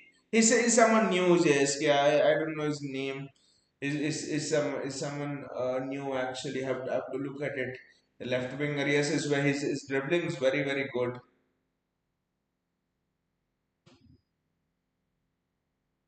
His dribbling is actually very very good. Gadam says Nunez, Kushana or Guardiol, Gay at Nauri backline, Rodri, Nico double pivot and Semenyo, Shaki Marmos and Haaland as attackers. Ideal playing 11 with all with all fit. I actually think Gautam, I would possibly go with I would I would possibly go with Nico O'Reilly. At Nauri. Defensively, I think Nico Riley is. I think that mix defensively, Nico Riley is superb. I have not seen anyone go past Nico Riley, but whereas with Aitnauri, there's a bit of defensive inefficiency still. So, my ideal backline, Santon Semenyo, but Wolves players get there. My ideal backline, Gautam is. My ideal 11 is, of course, it's Donnarumma and then Nunez.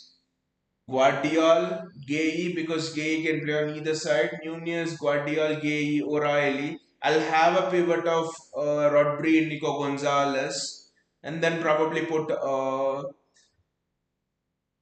Sherky or Foden in there.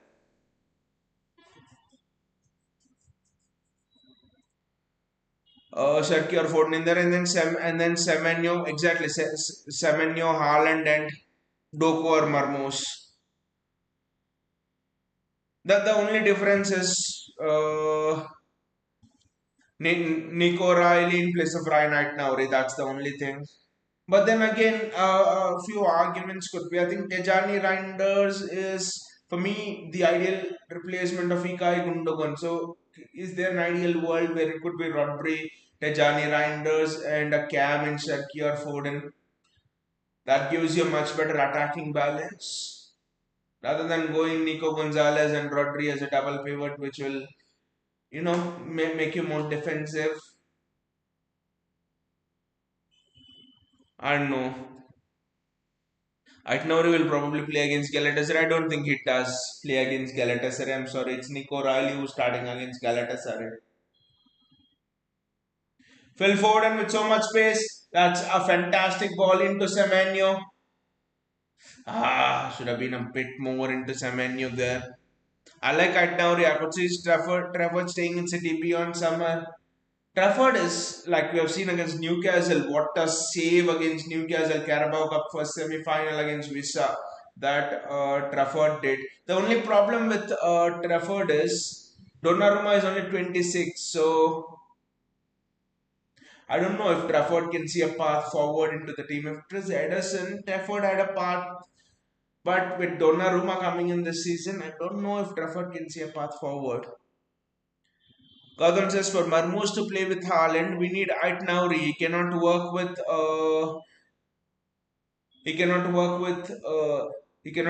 Nico. But I think Gautam Nico Riley is also capable of. I know it's not his best attribute. I know providing the width and crossing. You're right, is not the best attribute of Nico Riley. But maybe I think he could develop into one. Anton Semenyo. Ah, what a strike that was from Anthony Semenyo. The bar is still rattling. The bar is still bloody rattling. The bar is still rattling. Look at it. The bar is still rattling. Just look at it. The bar is still rattling. I mean, what a strike that is. The crossbar is still rattling. It's still not stopped. Wow. Marmos is not a winger. Gautam says Marmos is not a winger. He likes to slide in the center and with Aitnouri maintaining the wide width. That's true. That's true. I'm just thinking. You're right. You're exactly right on that point. It just didn't come into my mind because you're right. With Marmos eventually plays narrow. Even though I mean, it's interesting you said that because in the games earlier on in the season when Aitnauri was injured and Doku's best performances came, I think Doku's best performances they came when he was drifting centrally, right? When he was sort of starting wide but generally drifting centrally. You look at that Bournemouth game or in the Liverpool game, as Liverpool game is a great example. He was drifting centrally, and I think O'Reilly was the one who was I think they were switching. Once Doku was maintaining with, once O'Reilly was maintaining with, and I just think O'Reilly did a decent enough job. I know the attacking output is not as much as right now down there. Again, for me, it depends on which winger you're against. I think if you need someone who's defensively solid as a fullback, I think I would still go for O'Reilly even if Marmoush is playing. But if you need someone I think the dynamic is purely based on the attacking profile of the winger of that side of the opponent team. If suppose you're facing a winger who is trickery and you need support from the winger as well, I think the best combination then is Nico Riley, Jeremy Doku because Marmoush, I don't think he does enough defensive work to play as a winger. I think if the other team's threat is not as much or that winger is not as much of a threat, I think then you could go for a combination of right now or Marmoush. I think it depends on the profile of. It definitely I think depends on the profile of the player. To be honest, I mean profile of the opponent team wingers. To be honest, because Marmoush always does not work. I think depending on if he also has to offer support to his fullback. Atnauri deserved time. Atnauri's injury it had benefits alongside disadvantages. Yes, he's fresh and is ready to go. Gautam says what can be done is at away difficult fixtures, Nico should be selected, and when it's against low play, exactly, Gautam. That is perfect because against Newcastle, the last Carabao Cup, I mean the last goal, the second goal which was scored in the Carabao Cup, Aitnauri, Semenyo, and Ryan Sherky, the way Aitnauri went into that box, took the 1-2s. It was one of the best 1-2 display sequence I've seen in quite a while. Absolutely outstanding. The technical ability Bro has right now he has on the ball. He could be starting left wing. Gautam. Gautam, there could also be a case where right now he can start on the left wing. Right now is good enough to play left wing. I think, to be honest, is that good. His technical ability of the ball is probably better than all of our right wing, left wingers. Doku, Marmos, it's better than all of them.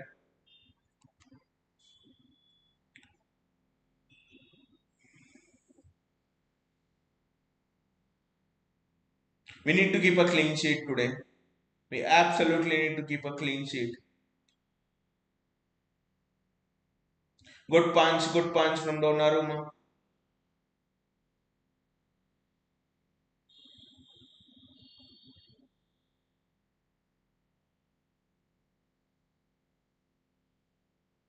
Good punch from Donnarumma.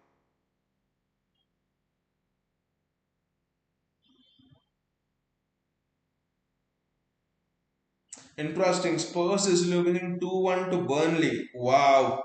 What a battle it is at the bottom.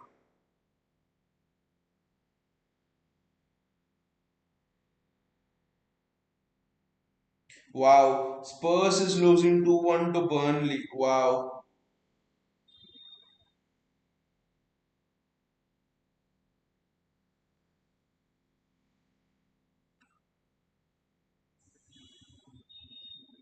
Rodri's gone down. Hopefully it's not a it's not a big injury, but wow. Spurs is, I'm just looking at the table.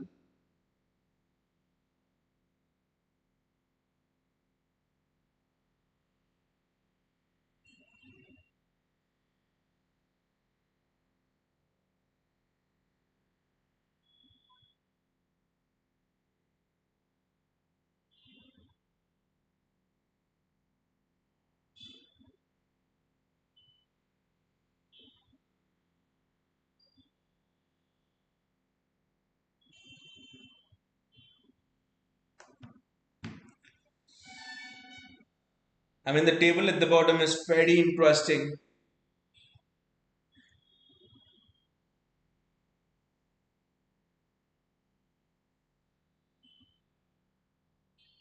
Gautam says, and this will hurt us more. Thomas Frank getting sacked means new manager in any way it's Spurs. Always difficult for us. Ga- Gautam, the thing is, Spurs, they always win against us. They always win against us regardless of we are playing them at home, they are playing us at their home. But in the history you look at, I mean history in the sense the last 7 8 years you look at it when we were in those serious title races. Spurs, we defeated Spurs I think only twice in the Premier League, twice or thrice, and the two matches when Spurs lost against us, I think 2018-19 we got eliminated by Spurs that season. I mean in the Champions League we have talked about that Lorente handball, referee goes to the VAR and still doesn't give it.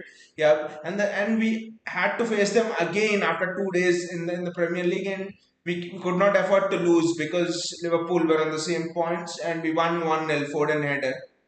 And then when did they lose against us next? Uh, last the season before last season when Arsenal wanted a favor from them. So so I mean Spurs always do a Spurs. They lose against us only when we exactly want it.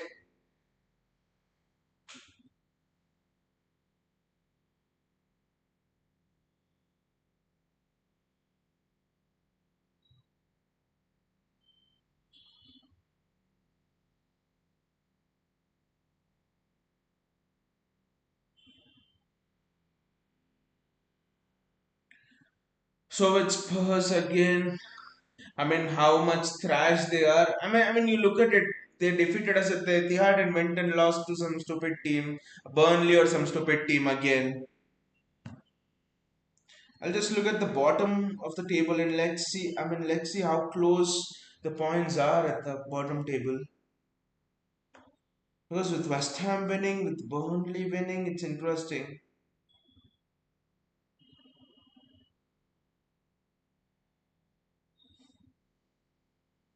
It's interesting. Wolves are on 8. I think the results today effectively means Wolves are generally really. I know anything can happen, but see, Burnley is on 17.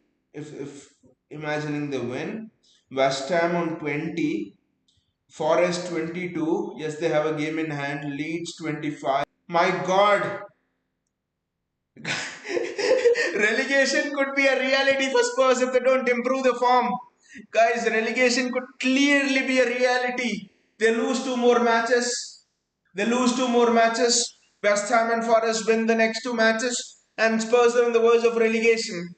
Spurs are on the verge of relegation. Wow, this is something else. Wow, Spurs are suddenly on the verge of relegation.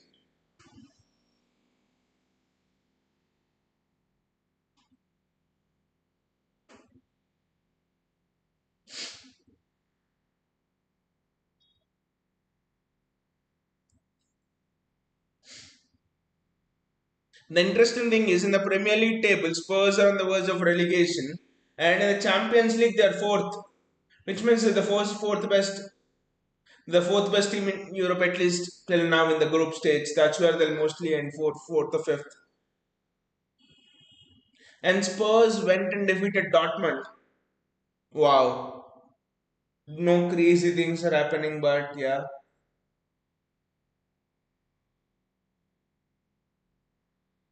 You know what would be even crazy if Haaland went in this next three plus added minutes, next 6 7 minutes, and scores a hat trick. God bless all those FPL people who removed him from the triple captain thing.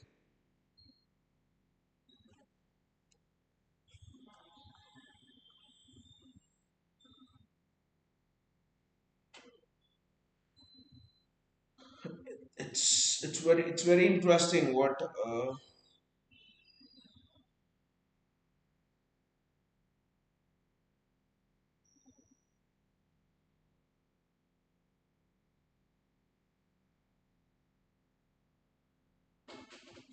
just be keeping an eye on that match.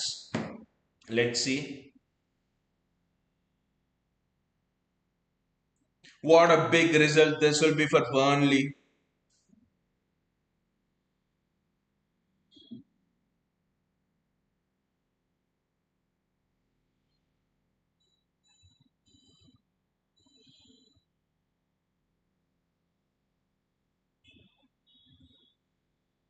Wow.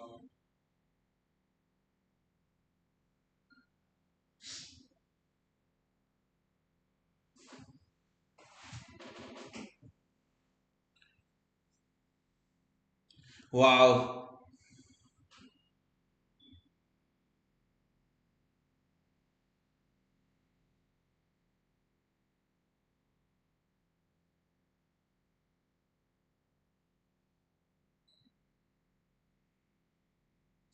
Spurs score, unfortunately. It's 2-2. Christian Romero scores. It's 2-2. Christian Romero scores. It's 2-2.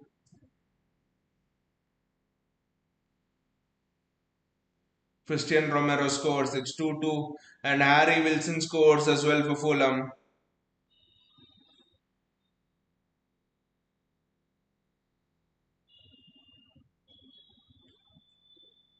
Harry Wilson scores for Fulham as well.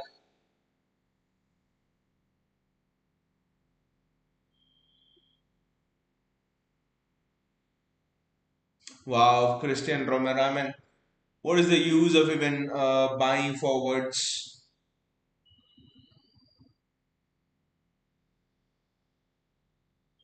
when when your defenders are scoring? And it's interesting, Gatham, with Thomas Frank, he switched to a back three system today, which I think he used to play it at Brentford as well, right? Back three system.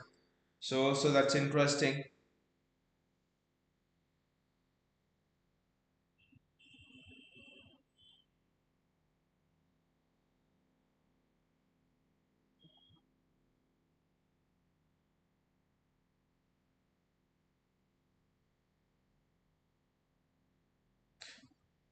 A nice little debut for Gay against Wolves, keeping a clean sheet. So this match is just going down to the wire because now I'll see the table. Poor Burnley. That win. Wow. That win. I mean, it is so essential for them. Now they are 15 and West Ham is 20. So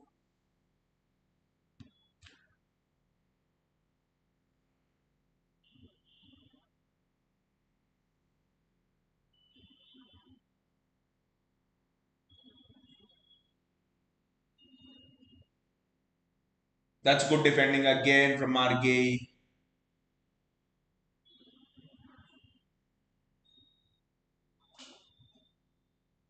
And on Semenyo, can he find Erling Haaland? Good defending from Wolves. Wow, this match is just going through to the wire.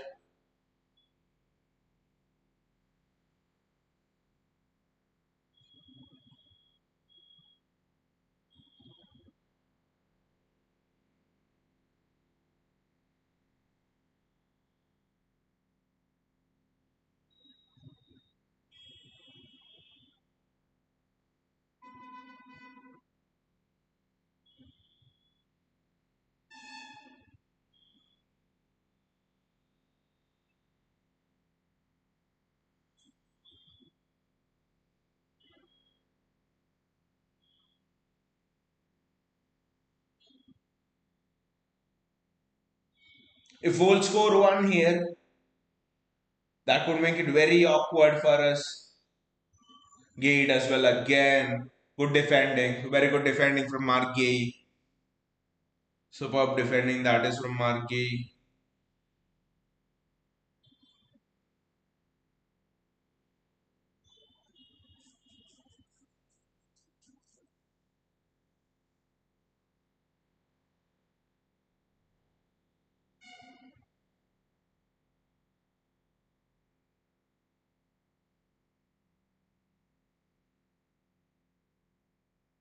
Phil Foden. Rodri.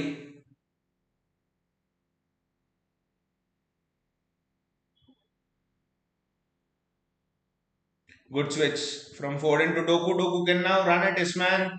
Jeremy Doku.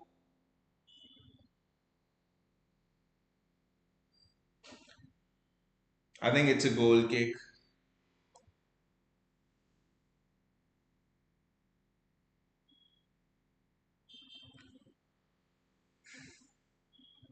It's a corner, in fact. Just looking at that Spurs Burnley game because that's a big result at the bottom of the table. I just thought if Burnley would win, that relegation fight would have been so interesting.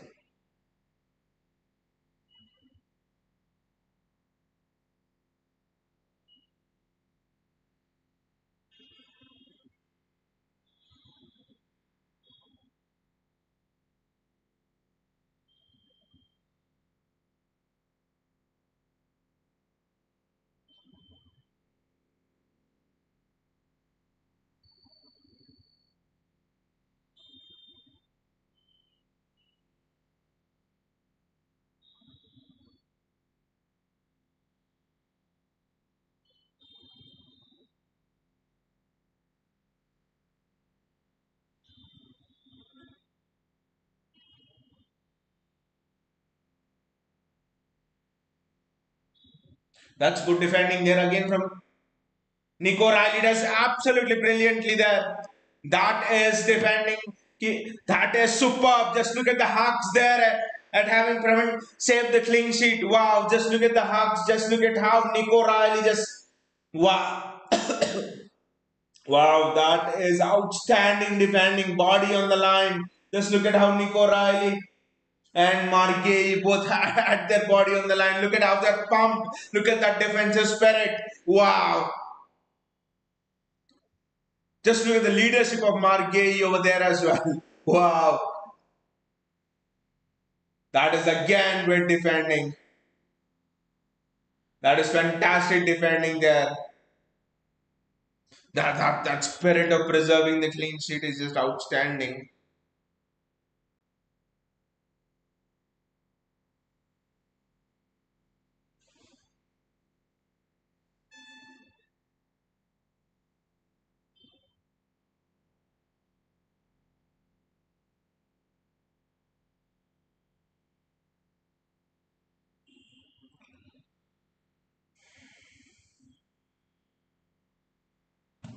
And and a pretty comfortable result, I must say. 2-0 Marmoush, Semenyo. Semenyo should have maybe had more. Ryan Cherky hit the bar, Semenyo hit the bar, and the bar is still rattling. Marmoush should have had a penalty. Matthews Nunez was excellent, outstanding. Gautam says we won finally with a clean sheet. But Gautam, Matthews Nunez, but Gautam, do you think Matthews Nunez has the ability to lock down a starting right back spot? Do you think that does he have it in him? At least till the performances is shown you till now, does he have it in him to be a to be a first choice right back? Because what is it? Is it his fifth assist?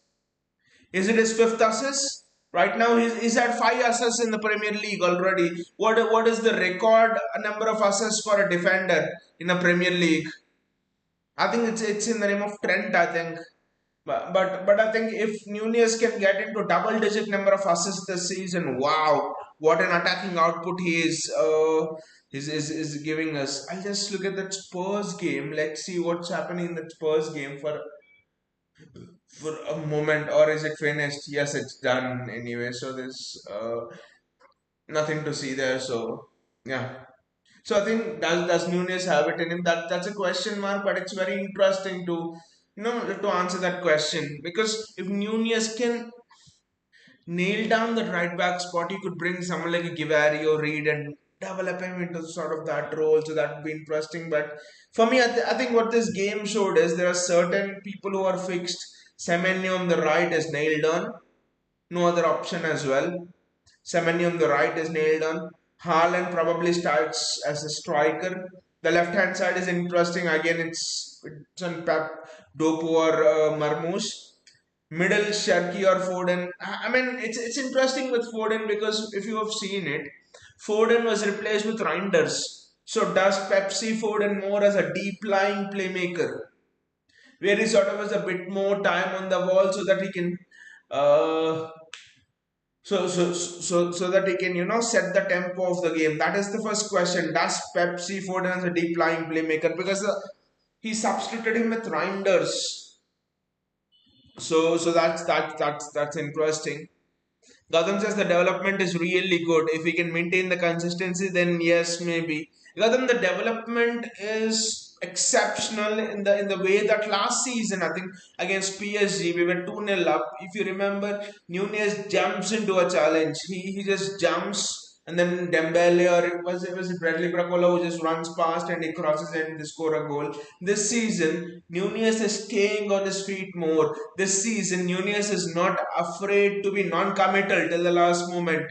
He's not showing his cards. The biggest development I see in Nunez is he's allowing the winger to decide should I go left or should I go right, and then is making his decision. That is actually very hard because as a fullback, I think you're very worried that okay, if the winger shifts one side, can I do it quickly? Which means in that worry, you show your cards early on, and makes it easier for the winger to go on the outside or on the inside. I think Nunez has learned that this season. I think apart from once or twice, and I don't know why he did it obviously, but apart from once or twice, Matthews Nunes has never dived into a challenge early on and shown his cards as defensively exceptional. Offensively, of course, the cross to open the scoring against Crystal Palace is what I remember. It was an elite cross.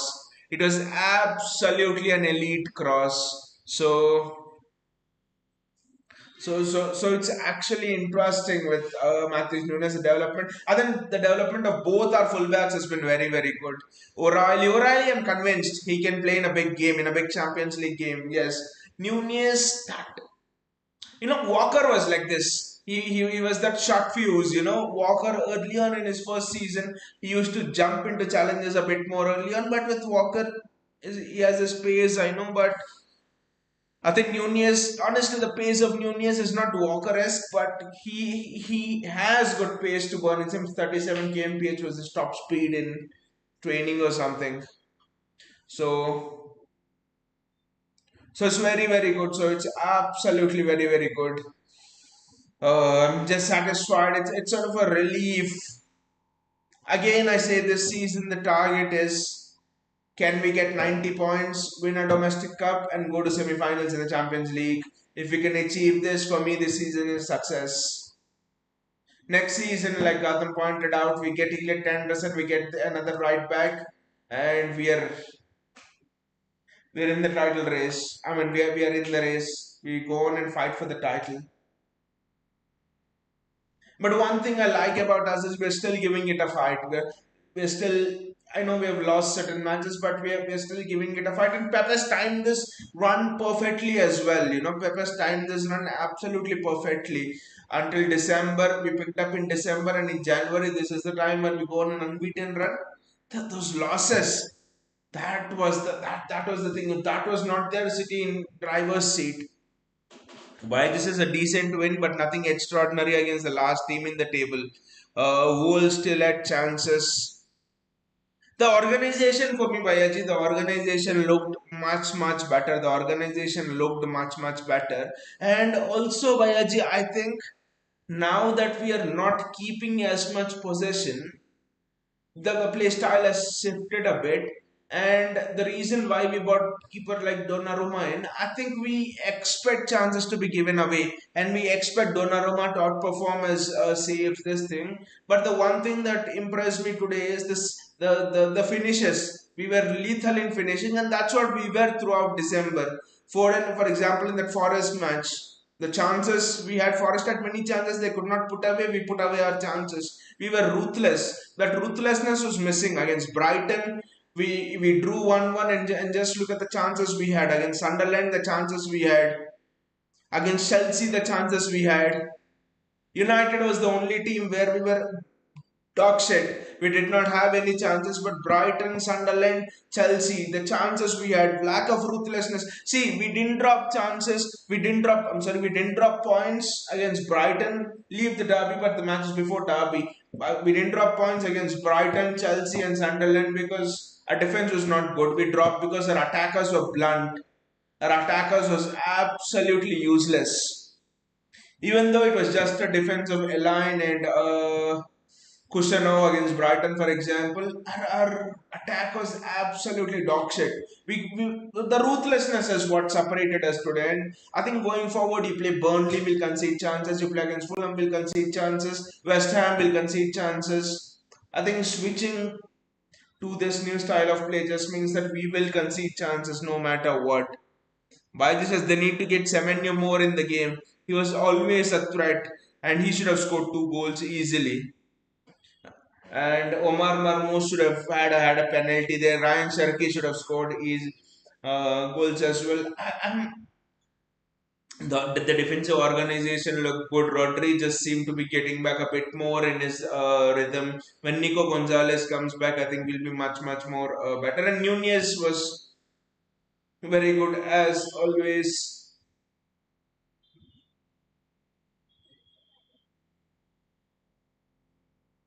And also I think and also I think Bayaji with Semenyo, I think more than when he was, yes, I know he got his first goal inside the box, but I think in the second half, especially when he was starting out wide, sometimes hugging the touchline, and then when he was coming in, I think that's when he looked the more that, no, for me, what will be the best of Semenyo. Best of Semenyo will be like what Sterling would do. Sterling would make those beautiful, far post runs. Those beautiful far post and near post runs, unmarked. That's a skill Semenyo has, and then tap in. So Semenyo can absolutely do that, and is a much better finisher than Raheem Sterling. So I think that is what could be Semenyo's role. Doku and Semenyo winger to winger. I think Pep might say Sonny and Sterling in these. Doku, Semenyo. Doku can dribble. He's improved his crossing a lot, and then Semenyo can come in at the far post, and likewise.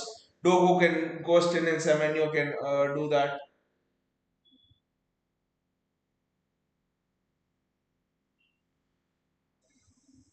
Bayaji says since mid December it felt like you were playing to keep. Exactly, Bayaji. That's the thing. I know we had a centre back crisis, but it was not because of the defense we lost points. We lost points. Most of them were draws, but we lost points because our attack was blunt. Sunderland, Brighton, Chelsea. We win them 99.9999 to the power 10 times out of 100 times. We win them always. Our attack was blunt.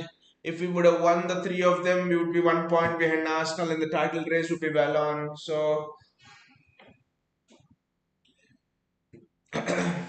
just think like you said, nothing extraordinary, but it didn't have to be extraordinary as well. For me, they had to show signs of good defensive organization. Gay has just settled in very well. They're showing Semenyo's goal. You see, is in the middle, and Bernardo Silva finds him, and the way he takes it, absolutely superb, and finds the bottom corner. That is absolutely wonderful from Anton Semenyo.